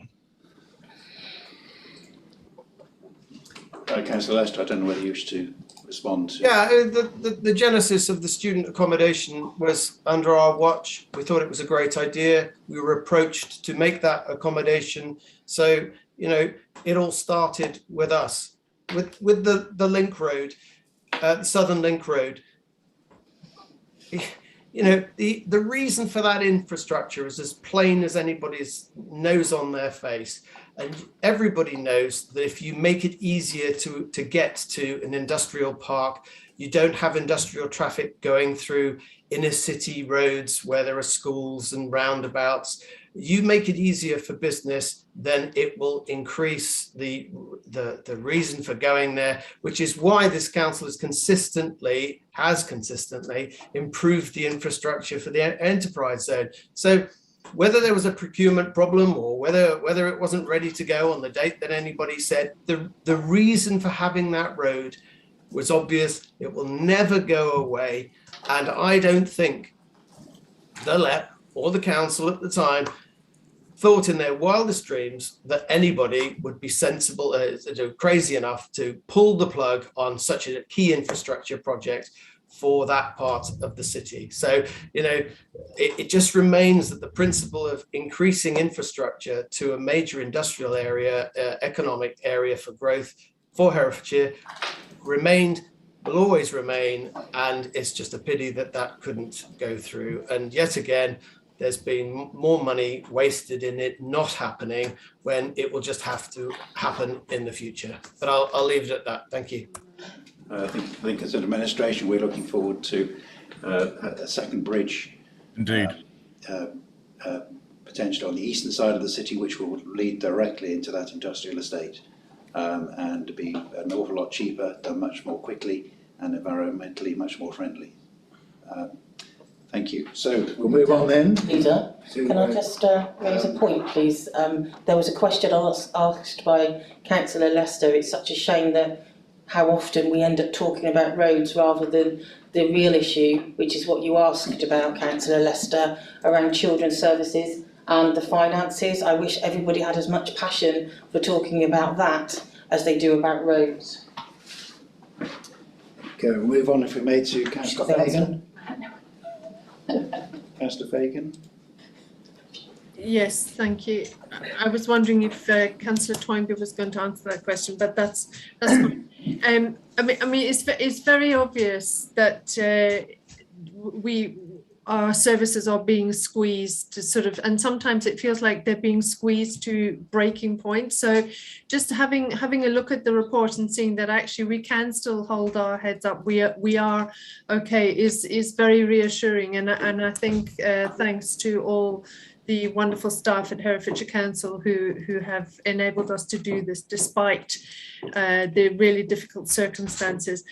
So within the report, there are good news stories as well. I think Talk Community is an absolutely fantastic good news story, and I just look forward to it going from strength to strength, because the impact that it's having in our communities is enormous, and I think we shouldn't underestimate how much support our communities need after such a difficult time. So thanks very much to everybody involved in that, and also those who've been involved in the sort of COVID recovery. I mean, some plans, it's sometimes difficult to keep up with how great these plans are and how many good things are coming out of the COVID recovery approach. Including the free buses, despite how difficult bus transport is in Herefordshire. The fact that we've got free buses, I mean, I actually stood on the side of the road and watched a bus pass me because it was full and couldn't stop to pick me up, which was sort of a bit despairing, but there you go. Great that it was full. Free swimming lessons for children, the grants for community groups, the grants for community groups that are wanting to bring down their carbon footprint. I think absolutely fantastic work in this, and the work that's been happening towards the climate and ecological emergency, really, really good. And also the integrated wetlands. At some point, we will be at the stage where sort of housing development can start again in the north of the county. We can support our homegrown businesses there, and we can actually try and make sure that we're doing the right thing through the river Log and Wide, despite the obstacles that are sort of present and the lack of proper support from regulatory authorities. Thank you. Thank you, Councillor Fagan. So finally, Councillor Wilding. Thanks, Leader. I'm quite disappointed that roads got mentioned again, but I've got to answer that, I'm afraid, because they were mentioned. So if you're building more roads, all you're doing is increasing traffic. You're just encouraging more traffic all the time. And we are now absolutely into the climate and ecological emergency, and people have just got to see that and start changing their ways. And you won't do that if you just carry on the same old. So we've just got to look at new ways of doing it. And I think this council is doing some fantastic things to bring in new ways of looking at things. All the new proposals for our building of houses, all the sort of changes to the centre of the town, improving the way people socially interact within the town. So it's not just all about shopping. I think all these things are brilliant. And to just keep coming back to this old thing about the roads is just missing the point completely about how we've got to go forward. So congratulations to all the teams that have managed to make these savings. It's a shame they have to, but we recognise that that is the case and they've done really well. So thank you. Thank you, Councillor Wilding. Councillor Crockett, I wondered whether you might want to make any comment on the directorate that you deal with. Thank you, Leader. I'm sorry I lost connection for a while. I've got a local builder working near me, so I've just been out to give him a roasting, but apparently it wasn't him. So I'm sorry, I just missed a few bits. Well, yeah, Q2, here we are again. Adults and communities have surpassed all expectations in relation to our budget. The strengths-based model continues to challenge all areas of care and spend. And it wouldn't be right for me not to mention the continued thanks to Paul Smith and the greater team that have worked tirelessly to achieve these savings without compromising any of our services. So, you know, I welcome that few minutes to just finalise that. Thank you, Leader. And your builder is okay, is he, after you lambasted your husband in that way? I wasn't going to mention the connection, but it wasn't him. Well, just think for the sake of the public watching. Oh yeah, sorry. So, thank you very much. I don't know whether anybody wished to sum up anything. Councillor Harvey.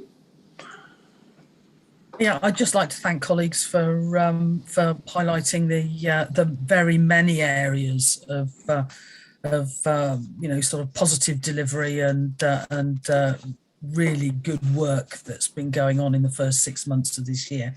Of course, you know, this report just goes through to the end of September, and before we know it, we'll be at the end of Q3. But you know, the first half of this year has been, you know, a fantastic effort from everybody, and you know, to be in a position of forecasting an underspend for end of year, given the challenges that we entered the financial year with, I think is a tremendous position to be in. And thanks go to Chief Executive and the management team and all staff. Well done, and I commend the report to Cabinet colleagues.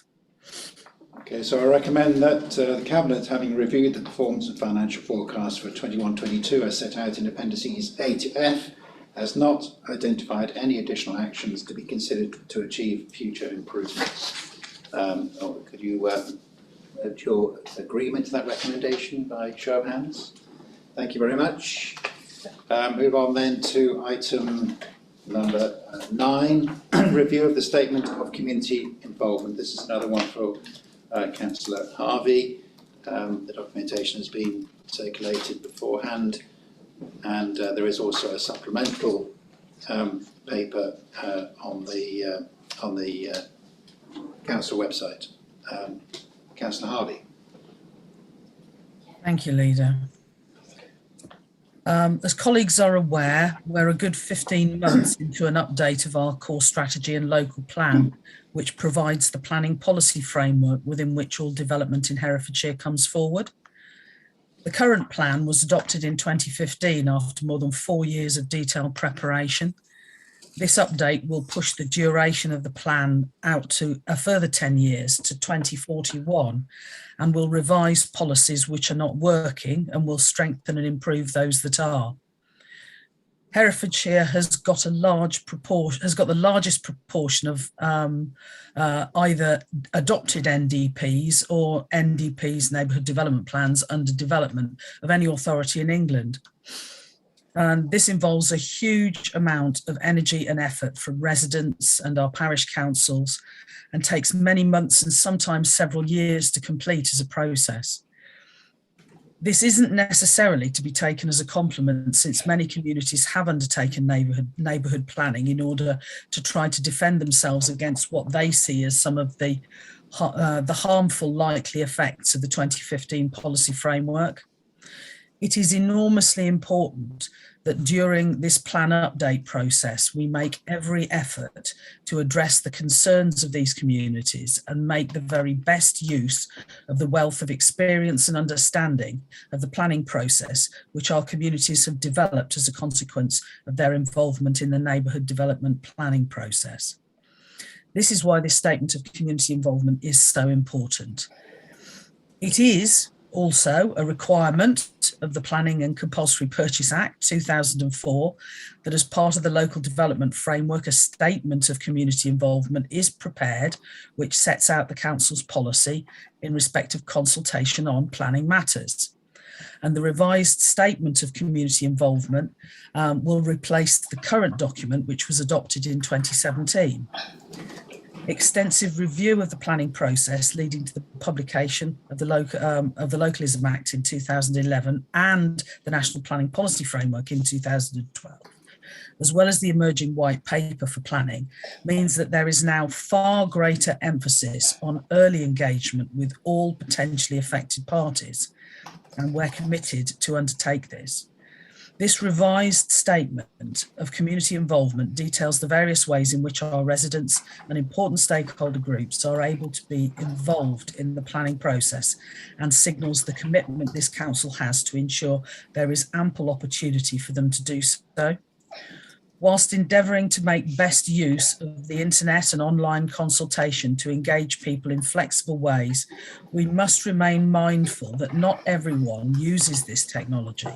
And our plan also identifies the ways in which we shall be ensuring that we make use of it not only possible, but also easy for people to take part in this process, provide their comments and ideas, give feedback on the developing plan, and can comment meaningfully on the plan, even as it approaches its final form.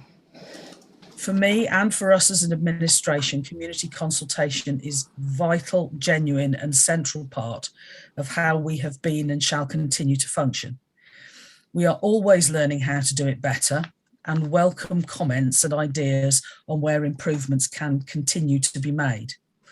This updated statement is a positive improvement over the 2017 document and will remain open to further improvements as we move forward through an impending series of community consultations on the revised plan. So I commend the report to you, but I also look forward to any comments and questions from Cabinet colleagues. Okay, thank you very much, Councillor Harvey. I've got one question myself, which is something which arises quite regularly at parish council meetings. So when an outline planning permission is granted, there is consultation with the residents.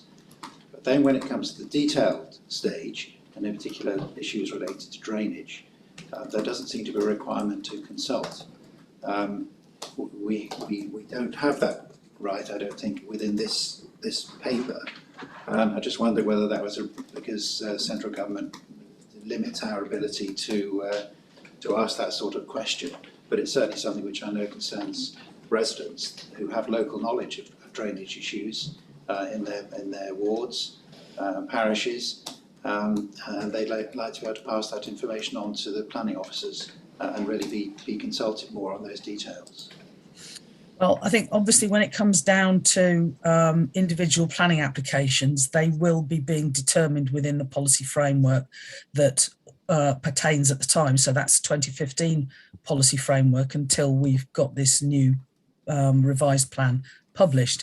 And that 2015 framework was informed by an evidence base, which will have included documents which have looked at things like drainage, flooding issues, and water management matters. One of the things I have asked our our officers to do is to make sure that the evidence base that we have to inform this updated plan very much takes a look at the information and the evidence base that we have relating to water management, drainage, and the special environments which hold water and protect our communities downstream of them from flash flooding.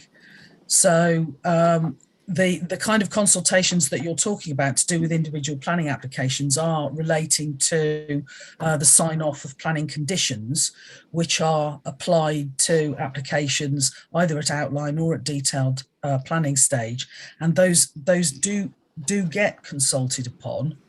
And they are added to the planning portal, but they don't necessarily go through planning committee. They are agreed and signed off by our planning officers under delegated powers. However, if there are communities that are concerned that we do not have our policies correct when it comes to understanding development in areas where there are significant water resources, aquifers, flooding issues, mires and moors, then please do make sure that you make input to the consultation process, which is enabled by this this community engagement statement. And those policies and the evidence base underneath them will be being consulted on through the process of updating this plan. At the moment, we have a timetable which is intending to bring the final version of the updated plan to full council for approval this side of Christmas next year. So this coming year we'll have a lot of important consultations running, and there will also be an opportunity to comment on evidence-based documents as they are made available publicly. Thank you. Any other? Councillor Tyler. Yeah, thank you, Leader. I really welcome this update to the statutory consultation.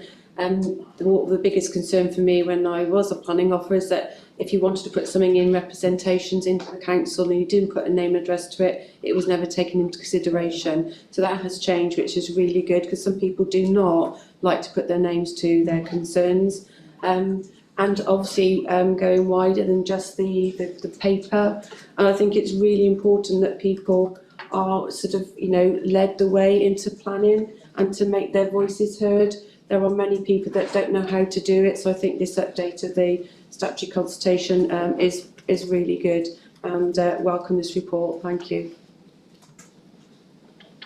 Any other comments? Councillor Chance.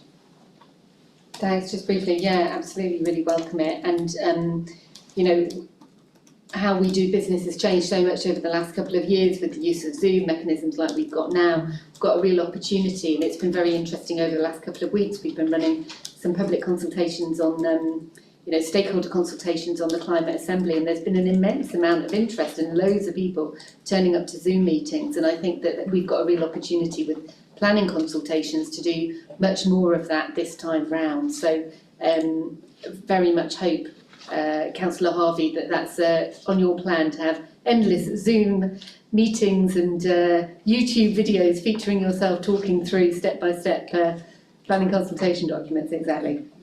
Well, maybe not endless. Yeah, I don't think we can.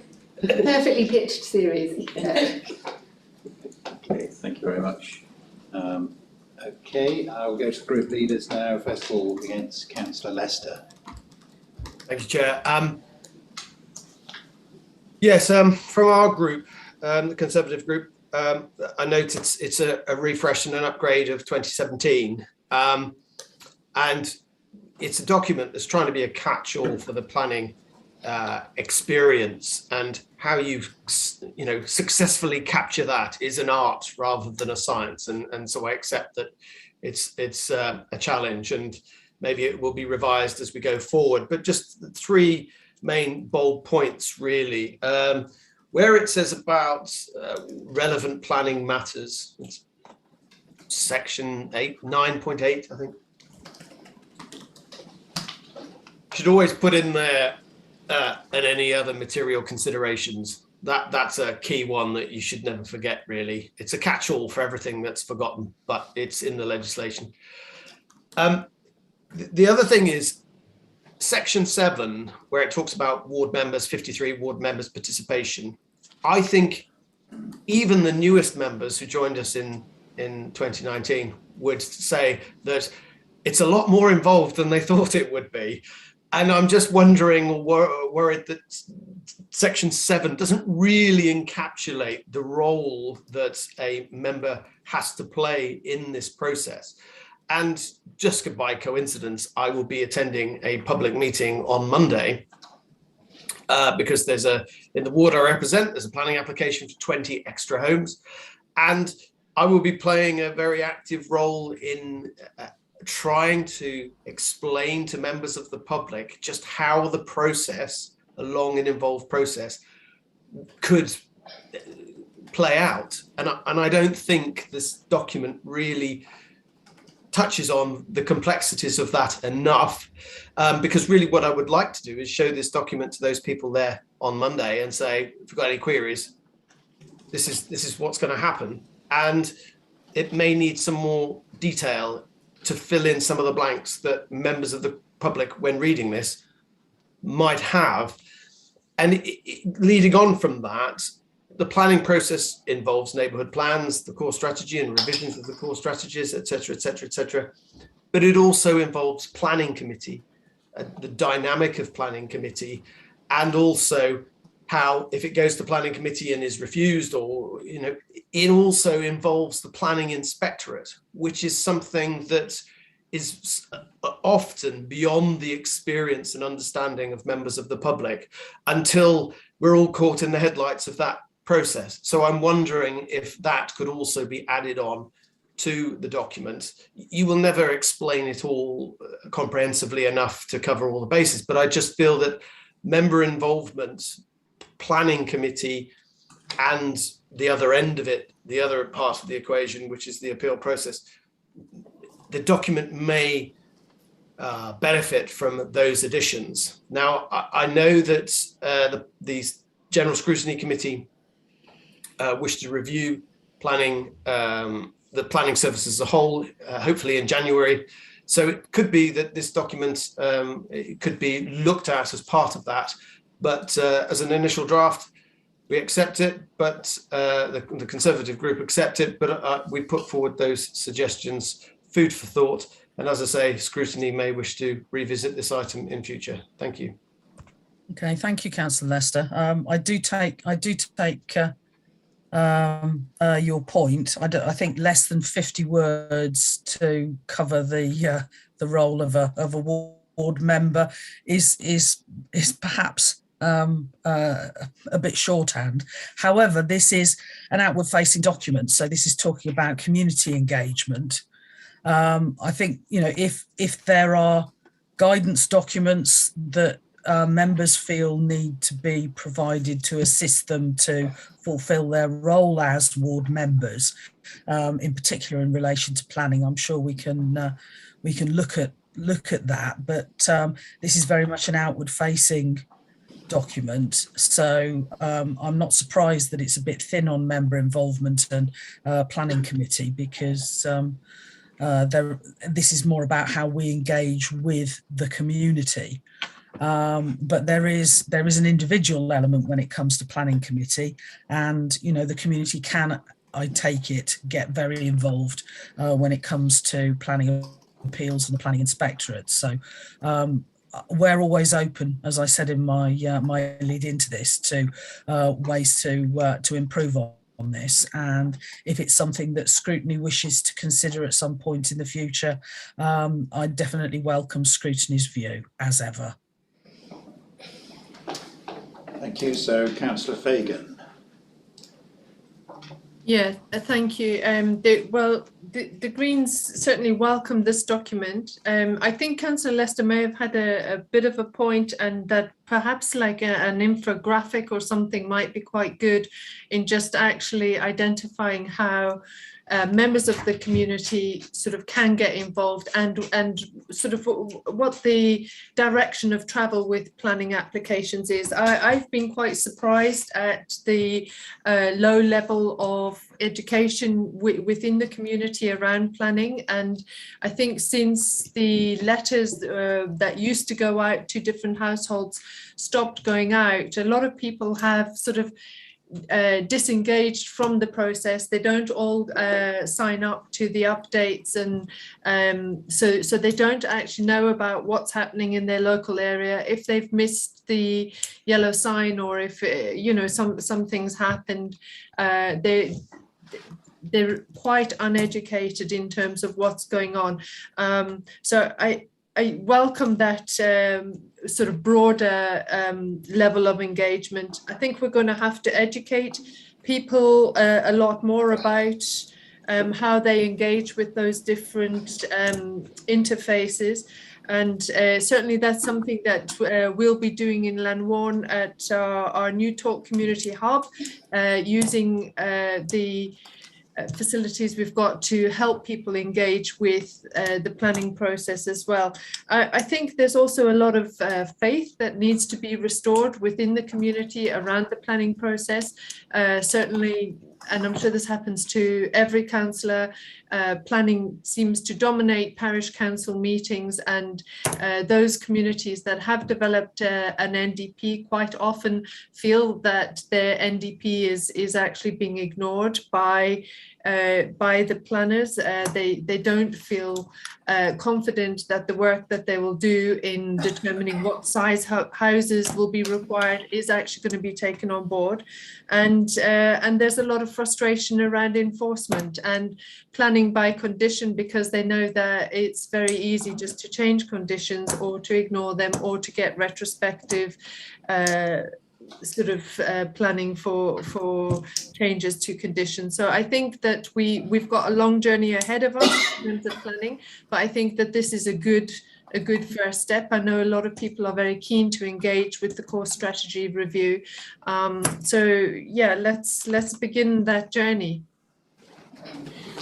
Thank you very much, Councillor Fagan. That's helpful. Certainly, as far as NDPs are concerned, there has been, while we haven't had a 5-year housing land supply, less than material weight being granted to neighbourhood development plans, and I know that's been a huge frustration to communities that have put the time and trouble and effort into developing them in the first place. Thankfully, now we have a nearly 7-year housing land supply as assessed back in the summer, so that provides a good buffer to work on. But we mustn't be complacent, because we do have the moratorium at the moment in the River Lug catchment, and we need to get on and address that, whilst also being mindful of the impact on the river systems that development has had historically, and we must make sure that it doesn't get added to in what we do in the future.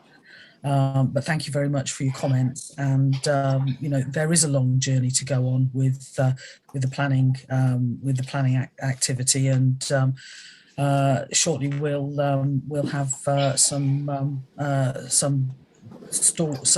news for everybody in terms of the plans for moving the whole planning area forward. Too much planning for planning. But we have, hopefully we'll be able to provide a member briefing shortly. Thank you. Councillor Wilding. Thanks, Leader.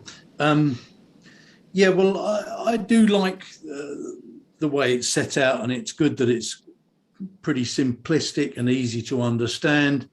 When it comes to planning, I find it hard to find anything that's good about the service. I don't mean our service, I mean the whole way planning's hoisted down on us from above, from central government. It's a complete nightmare as far as I'm concerned. So I'm looking forward to the General Scrutiny Committee having a look at planning and seeing what we can recommend. But I feel like, as a member of the planning committee, that we're basically bound and gagged by what we can do. So people just need to understand that until things change in the wider community, we won't be able to do the things that really need to be done in order to address the climate emergency. But in terms of what we've got here, I do like it. Thanks. Well, thank you, Councillor Wilding. I think, in terms of feeling hidebound in what you're able to do on planning committee and what communities feel that they're able to do, I think the message is get the policies right. If you get the policies right, you've then got the right framework within which development can come forward. The problem is, if communities only get the opportunity to feed into a policy framework every 5 to 7 or 10 years, it really is important that people engage with the process at the time when it's plastic and is capable of being influenced. So that's the message to get out there. If we don't like the policy framework that we've got, if we feel that it's falling short of what Herefordshire needs and deserves, then the next 12 months is absolutely the time to engage, to pay attention, to share ideas, to challenge what we've got in the emerging plan as it starts to develop. And let's get a better policy framework that, works for us, works for our communities, works for our environment, works for our business. Thank you, Councillor Harvey. So I'll put this recommendation to the vote. So its recommendation is that the revised Herefordshire Council Statement of Community Involvement at Appendix A, as amended in line with the table in Appendix B, be recommended to Council for adoption. All those in favour, show hand. Thank you very much. I had a request for a short break, so I think we'll have a 1-minute break. So we're back in 8 minutes, which is 4.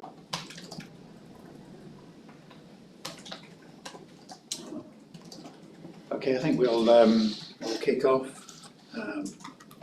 So the next item is item 10, Maylord Orchard Centre Interim Management Plan. Again, I won't give an introduction myself. I'll leave it for you, Gemma, to introduce this. Thank you, Leader. I'm delighted to be able to bring this report to Cabinet today. Much like the waste journey, this is only a piece of the story for Maylord Orchards. Since the purchase of Maylord Orchards, we have reopened the toilets, which has significant positive impacts on our more vulnerable members of society. And whilst we're on that, could you please stop vandalising them? You're affecting people's abilities to enjoy our city and live independently, and quite frankly, you're being incredibly selfish. We took the decision to put the cleaning and maintenance contract in-house-ish via Hoople. We received the fantastic news that the Stronger Towns bid for the moving and development of the library into Maylord Orchard Shopping Centre was successful. More on this to follow. Earlier this year, we brought all operational matters back in-house-ish again via Hoople to create a local management suite which will provide real-time assistance to our current businesses, our potential businesses, and working with the City Council, Herefordshire Bid and Old Market to put on annual exciting events in and around the city centre to get more people off the internet and into our businesses. This is the next stage. I would draw your attention to the map on page 469 of the report, which outlines the different areas of the plan. I would like to invite Officers Sarah Jowett and Andrew Husbands to take you through the content, and I would like to personally thank them for delivering this plan for me and bringing forward all of the ideas that we had at Cabinet when we decided to invest in Maylord Orchard Shopping Centre. Thank you.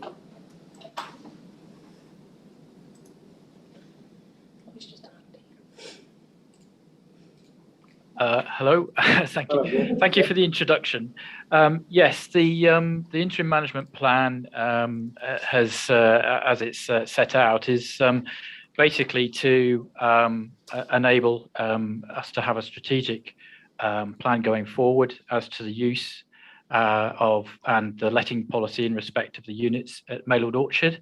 As you'll see from the plan, there is a significant part of the Maylord Orchard estate which is designated as the commercial area.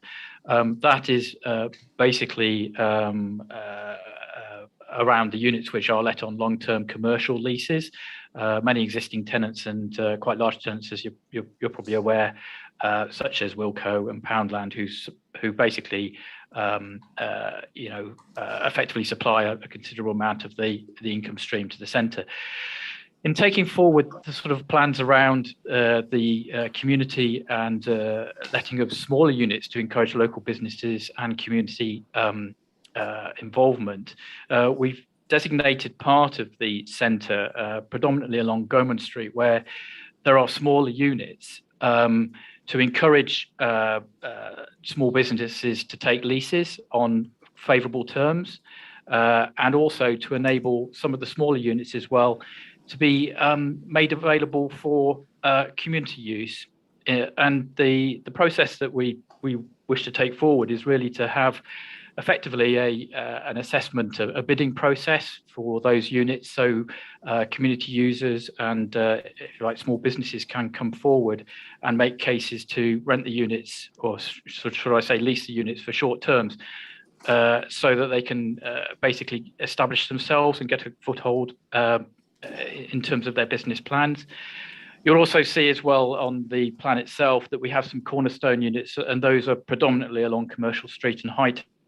So those are the larger units which are basically let on commercial terms as well to significant operators such as Apple and the Body Shop. So effectively what we have here is a strategy and an implementation plan which sets out our path going forward in terms of the management of the centre.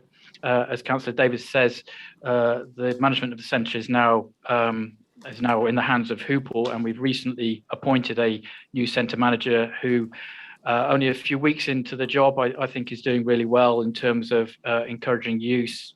You know, the Christmas lights are being planned, the Christmas tree is up, so there's quite a lot of activity that we hadn't, I think, seen before in the previous years.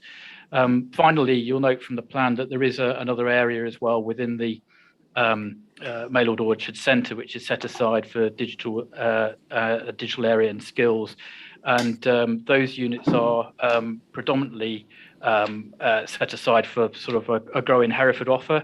So those are the focus at the moment of local community and arts culture groups, in particular Powerhouse, and we have plans lined up for the use of those units going forward.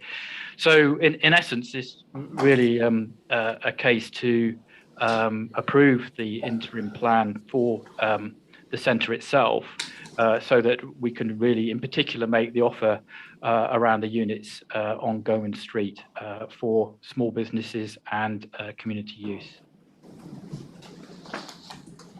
Thank you, Andy.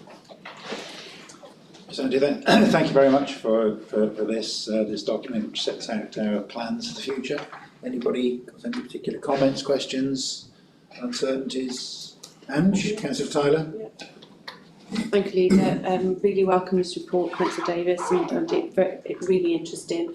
And I'm really pleased to see that we are looking at our smaller businesses and having the opportunity to come into the city centre and use part of our shop fronts to sort of show what they do, especially around Herefordshire. That is really obvious for some people that can't do that. I'm also grateful for our charitable and community sector as well, because there's limited accommodation for communities to come in and be able to showcase what they do as well for our communities. So really welcome this, and thank you very much. Thank you. Okay, well, I see no reason to prolong this particularly. So, Councillor Lester, I don't know whether you've got any thoughts, comments, questions? Yes, thank you. We note the interim management plan. I have to say, until your administration took hold, I've never heard the word interim mentioned so much in all my life. But I'm sure I've heard the word before, but interim seems to crop up a lot. We do notes the flexible approach that you're taking to fill some of the units, and I think a flexible approach is, you know, obviously a good strategy. What we are concerned about is the grim reading in paragraph 3, where it mentions that the income is reduced and that there are arrears, and also that there's this request to do re-gearing of arrangements. I have to confess, I had to Google that because I didn't really realize what re-gearing meant, but I now know that it can mean having rent-free holidays in exchange for longer leases. The report doesn't say what that would entail, but so we're left to guess, but I take the point. But what the report doesn't say is that, and I think it should be a matter of public record, and that is that the external auditor in the statement of accounts has reduced the value of Maylords by £5.9 million. So the question has to be, if that's the case, then, you know, well, somebody's shaking their head, so perhaps they can clarify that. But if the value of the site has decreased by that much, the question for the administration is, are you still confident that this was a good investment for the taxpayer? But the second question I have as well, on behalf of my group, is that there are agreements to house certain organisations within Maylords. Can we have an assurance that those arrangements aren't going to jeopardise any of the projects that have received government funding? Thank you. I think I'll answer a little bit, and then I will pass over to Section 151 officer to clarify a number of details on that. I can't quite decide, Councillor Lester, what your party's position is on Maylord Orchards.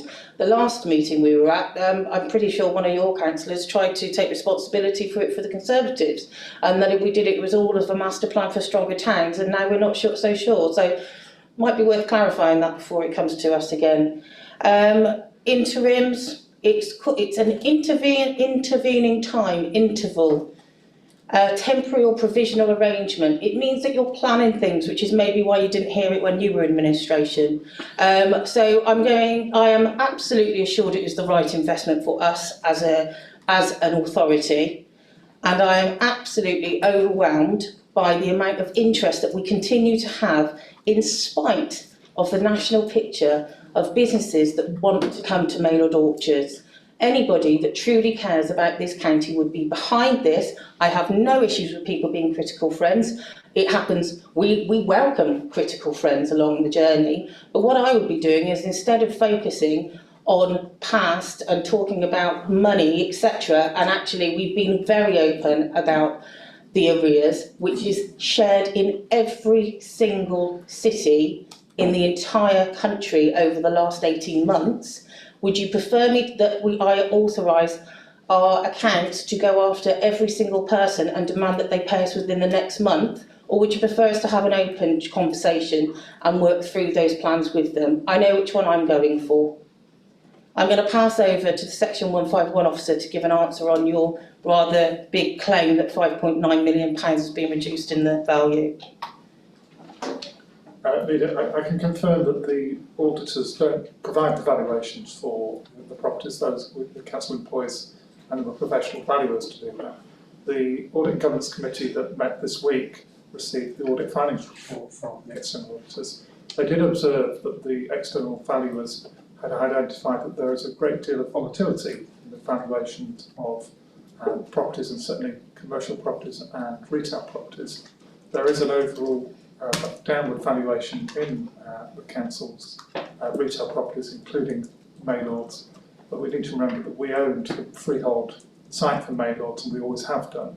So when we acquired the long lease, we combined the two together, so that has been slightly downvalued. Thank you, Andrew. I'll pass on then, I think, if I may, to Councillor Fagan. Yes, Leader, the Green Group are supportive of this. We look forward to Maylords going from strength to strength. It's good to see the council taking a proactive stance in actually breathing life back into the city centres at an extremely challenging time. So we're fully behind this. Thank you. And Councillor Wilding. Thank you, Leader. Yeah, I mean, this Maylords has got a fantastic value. The value of Maylords is tremendous. I went and visited the powerhouse recently, last week actually, and spoke to them, had a look round. The value that's being put into that place that we're going to see the benefits of in the future with our young people getting involved in the creative arts, in creations of different kinds is fantastic. And for us as administration to allow that to happen is just to be commended. It is wonderful. When I lived in London, I lived in some of the most deprived areas. I was in Hackney for a while. I was in Brixton. And I found, and I saw all around me, as the creatives got in there and started making it a vibrant place to live, suddenly the property prices went up and everyone wanted to be there because it was the place that was happening. That's what's trying to be achieved at Maylords Orchard, and it's things like the powerhouse with their investment in young people and wanting to be part of that's going to drive that forward into the future. So I'm all behind it. I should just point out that Powerhouse have got a few problems with trying to sign their lease. So perhaps if Gemma could have a look at that soon and try and ease their progress into signing their lease, that would be good. But other than that, I think it's fantastic. So brilliant. Thank you. Thank you, William. I absolutely will. I will do that. I will do that next week. I'll have a chat with Andy and Sarah to find out where we are on that position. But I totally agree with you. When you get culture right, you get your city right. And I'm really excited for what that project can bring with us. And I've spoken, Councillor Hitchener and I have spoken with leading experts in redevelopments of city centres via shopping who have confirmed that this is the right approach. Thank you. Councillor Lester was asking about prejudicing or affecting any of the agreements of the Stronger Towns Fund. I'm not aware that any of their projects are going to negatively impacted by what we're doing. In fact, I would say quite the opposite, because we have opened the opportunity for these things to occur, which didn't happen before. And we are being flexible and helpful. We're certainly not picking up any negative vibes. Councillor Wilding's concern, we will certainly take those on board, and I'm visiting Powerhouse at the end of next week. We appreciate the social value which they can bring, the footfall as well, and I don't know whether Councillor Chowns wanted to just comment as she sits on the board of the Stronger Towns Fund. Well, just to absolutely confirm that no, of course this paper isn't getting in the way of the Stronger Towns. It's actually specifying exactly how we're supporting those projects that are part of the Stronger Towns bid that are going to be situated in Maylords. And isn't it brilliant that we've got Maylords and we can actually play that facilitative role in partnering with local organisations in the digital, the culture sectors and so forth. Really exciting work that we're going to do, and it's absolutely core to our vision for the reimagining of Maylords as a, as a centre for regeneration of the city centre, broadening out from retail to these broader skills development and public service aspects. So this paper is completely supportive of everything that's included in the town investment plan. Councillor Lester, you have your hand up. Yeah, sorry. Thank you for allowing me to come back. No, it was. I note Councillor Davis's response, but I was just simply asking the question: does the administration still think it's a good investment for the taxpayer, given the reduction of the value? Now, if you say yes to that question, then so be it. But I just wanted to ask that question, given that we've been told that the asset value has been reduced by £5.9 million. So that was just a simple question. But sorry, for clarification purposes, I didn't mean the initiatives in the interim about fledgling businesses affecting the Stronger Towns Fund. I meant other organisations that have leases in the building, in the complex. Can I have an assurance that they will not compromise that those government funded projects? I don't think, I'm trying to be nice, and it's been a long day, but please don't pretend that that's not why you're asking the question in that way. Yes, we are assured that it's the right investment for our taxpayers' money to go towards. May I remind you, it came from capital receipts. I'd like to ask you the same question about Gardner Hall, but never mind. We are absolutely convinced it's the right thing to do for all of the reasons that have been set out by Councillor Chowns, by the leader, by the Stronger Towns bid, and anything will not. We're already working through the proposals of the Stronger Town bids specifically, which include 3 projects, and ensuring that they work hand in hand with our plans for Maylord Orchards, and that this is the reason why we need this interim plan, in order to properly plan when people come in and leave the centre. So yes, we are. Okay, thank you very much. So I think Councillor Wilding has spoken. So I think I'll put this to the vote. So the recommendation is that Cabinet approve the adoption of the interim management plan for Maylord Orchards and the Section 151 officer in consultation with the Director of Economy in place, and following consultation with the Cabinet member for contracts, procurement and assets, has delegated authority to amend and update the plan as required. All those in favour, show of hand, thank you very much. We'll then move on to the final item, which is the Section 106 Portfolio of Works Delivery Proposals. This is another one for Councillor Harvey. Yes, thank you, Leader. It's the Councillor Harvey and Councillor Davies show today, isn't it? Okay, well, I'll take up the last little bit of oxygen in the room then. Okay, here we go. Section 106 agreements are legally binding obligations between Herefordshire Council as the local planning authority and developers under Section 106 of the Town and Country Planning Act. And the purpose of these agreements is to make acceptable development which would otherwise be unacceptable in planning terms. So the planning obligation within the Section 106 agreements can comprise of a financial contribution, for example, contributions towards community infrastructure, such as schools. Herefordshire Council's approach to 106 is set out in its planning obligations supplementary planning document, and is designed to meet the relevant objectives of the core strategy, the 2015 one, and other relevant strategies to support the significant increase in population and employment that occurs as the county grows.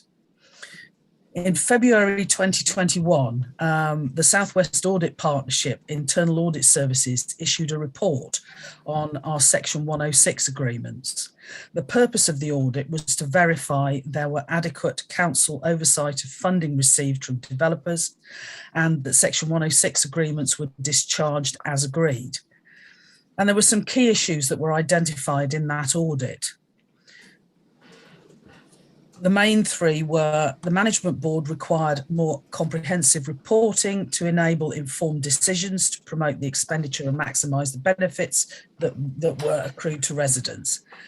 The governance is not consistently applied to approve contribution expenditure, and there were inconsistencies identified between the spreadsheets recording Section 106 information. The Economy and Place Directorate has a Section 106 delivery process mapped out for sports, play equipment, public realm, and for flooding. However, the Directorate has a 6.2 million of unspent Section 106 contributions, and 4.2 million of which are for highways and transport.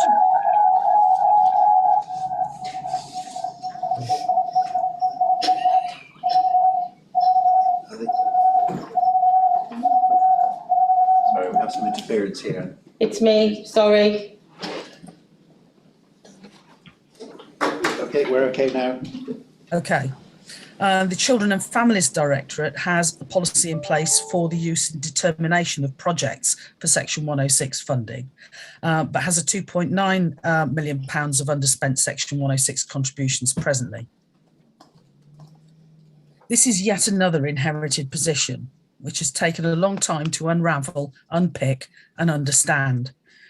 And this report outlines the approach, the proposed approach to fast track the implementation of works utilising industry standard framework contracts to issue works quickly to contractors who've already demonstrated their competence and ability to provide value for money by being awarded a place on the frameworks. It's vital for our communities that we get on top of this backlog of delivery on community infrastructure. The houses are built and the people are living in them. We mustn't delay in getting the services and infrastructure in place that we argued were necessary to mitigate the impact of these developments when planning permission was first granted. Even the government in its recent white paper on planning is talking about needing to take an infrastructure first approach. And we varied our finance regulations over 2 years ago to enable us to bring funding forward to deliver planned infrastructure, even ahead of being in receipt of all developer payments. So let's use these flexibilities and take the initiative to get these projects delivered and put a process in place to make sure that we deliver infrastructure in a timely way from now on. So, whilst I look forward to receiving the sort of flattery, compliments, petitions and special pleadings which were strewn at Councillor Harrington's feet at the last full council meeting, toe-curlingly undignified though some of them were, in fact, I propose to undertake these works in line with the priorities already agreed in the adopted county plan and in the public realm planning process, so that we ensure that the money is spent on the right projects in the right places and in accordance with the legal agreements signed up to with developers when the case was originally made for this infrastructure investment. So this report outlines how we're going to do that and puts the delegation in the hands of the Section 151 officer and colleagues to identify the detailed implementation plan for delivery of these, the spending of this outstanding funding. Thank you, Councillor Harvey. This has been quite long outstanding, hasn't it? Lots of money we hold on the council's balance sheet, which has just sat there. I think it should be used for the purpose for which it was set aside originally. So this is very good news. Councillor Davis. Yeah, thanks for this, Councillor Harvey. Just a quick question. Will we be using the joint strategic needs assessment in order to look for 106 improvements? Because I'm really keen that we use the strategic documents that we have to identify social inequalities, health inequalities, need for more, so you may be looking at areas of deprivation in order to bring forward projects where they're actually needed. Is that part of this process? Well, a lot of this money is already tied up with legal agreements in terms of how it can be spent in broad terms. Where there is flexibility in terms of how that money is to be spent, then yes, the JSNA, the Joint Strategic Needs Assessment, would be an excellent document to refer to help to prioritise where that money is invested to best effect. But I think it's also a really useful document to use to help to inform the sort of Section 106 wish lists that it's really important that we encourage our parishes and market towns and the city to bring forward to help our planners to have those very early discussions with developers about the sort of infrastructure that might be needed when to come forward alongside new developments at the very earliest stage in discussing new planning applications. Any more questions from anybody? I think probably I'm quite interested to have a bit more information about the Midlands Highways Alliance Professional Services Partnership 3 Framework Agreement. But these are various contractors, are there, in the West Midlands who we can place contracts with to do this sort of work in Herefordshire? Well, it'll be one of the two framework contracts that are identified as being relevant to us in terms of the sort of works that we're wanting to undertake.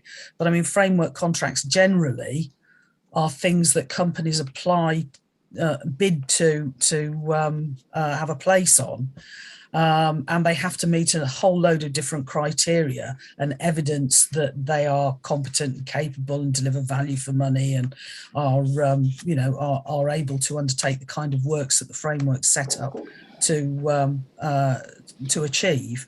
There's a lot of work that goes on and a lot of expense up front for businesses to actually get onto these sorts of contract frameworks. But once they're there, it makes it much faster for them to be awarded contracts because they've actually gone through a lot of the evidence presentation that would normally be needed if you went through a contracting process without the framework. So the frameworks are a way of speeding up being able to let contracts.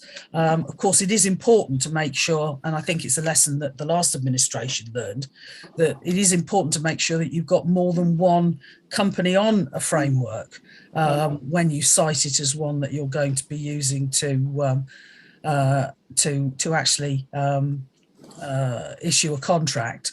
And obviously these are big industry contract frameworks that have been considered by our officers as suitable for us to use. Thank you very much. You have a question? Yeah, that's right. Yeah. Okay. Councillor Tyler. Thank you, Leader. In terms of the Section 106 deliveries, Councillor Harvey, I've always worried and how we put the Section 106 agreements together. Would there be additional resource for the council to deliver Section 106 quicker in the process of planning process?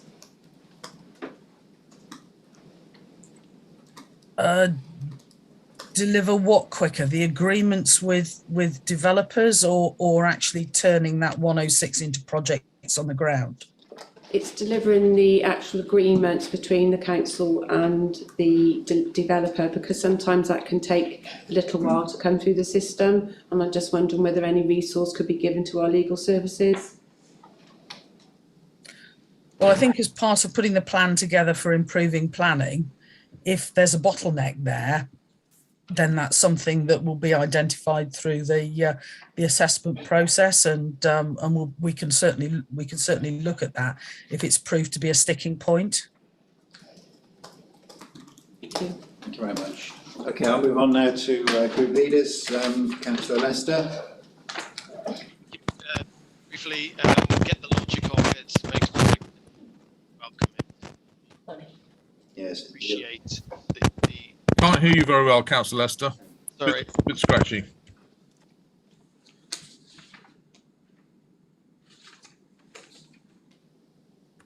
Can't hear you at all now. Taking your glasses off doesn't help very much, Jonathan. I think you need to unplug your headset, Councillor Lester. Move on. We'll move on to Councillor Fagan. Yes, the Green Group is happy to go ahead with this. I mean, this is another one of the issues that communities are furious about, is that actually they've had to deal with the impact of all of this housing and seen no benefit for the communities come out of it. So it has helped to feed the distrust of the whole planning process. So the sooner we sort this out, the better. Thank you. Councillor Wilding. Yeah, I'll just echo what was just said then. The sooner it's sorted out, the better. So I think this is good. Thank you. Sorry, is that better? Yeah, yes, we've got you now, Councillor Lester. Yeah. Apologies for that. There was some background noise, so I tried to put these on thinking it would solve the problem. But anyway, no, we welcome the document, and we welcome the logic of going through that procurement. So it gives the assurance that the monies that communities have perhaps had forced upon them or fought hard for will be spent properly. We would really appreciate timelines and for implementation. And I say this just as a representing my ward. There are projects that are outstanding. One community is waiting to spend, well, have spent for them, £80,000 on road safety. So if this from here on in, if this can be fast tracked, then that will be brilliant, really important, so that those monies could be spent. The other thing, though, I'd just like to flag up, and it's just because of an experience in the ward I represent, there are projects that have already been identified to spend money on things like SIDS, for example, but it's been held up by this process. But the challenge would there be, well, if the actual thing that's been agreed has already been identified, why have we been waiting for this document? And can those instances just go ahead anyway once they've been identified? So that's with the two key points. Thank you. Councillor Harvey, can you deal with those? I'll be happy to take some examples off you if you feel that this is a process has slowed down implementing any 106 schemes. So please do email me with those details and I'll follow up on them. But the whole intention here is to get things moving very swiftly, and also to be looking to place the work with local contractors where and when possible. So the more of this money that we can spend with local businesses, the better.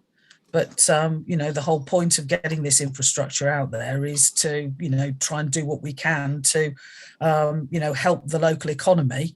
It's held back in places where we've got this building moratorium, but where we've got this money, we really should be using it and using it in a way that helps as many Herefordshire businesses as possible. And that's what we'll be trying to do.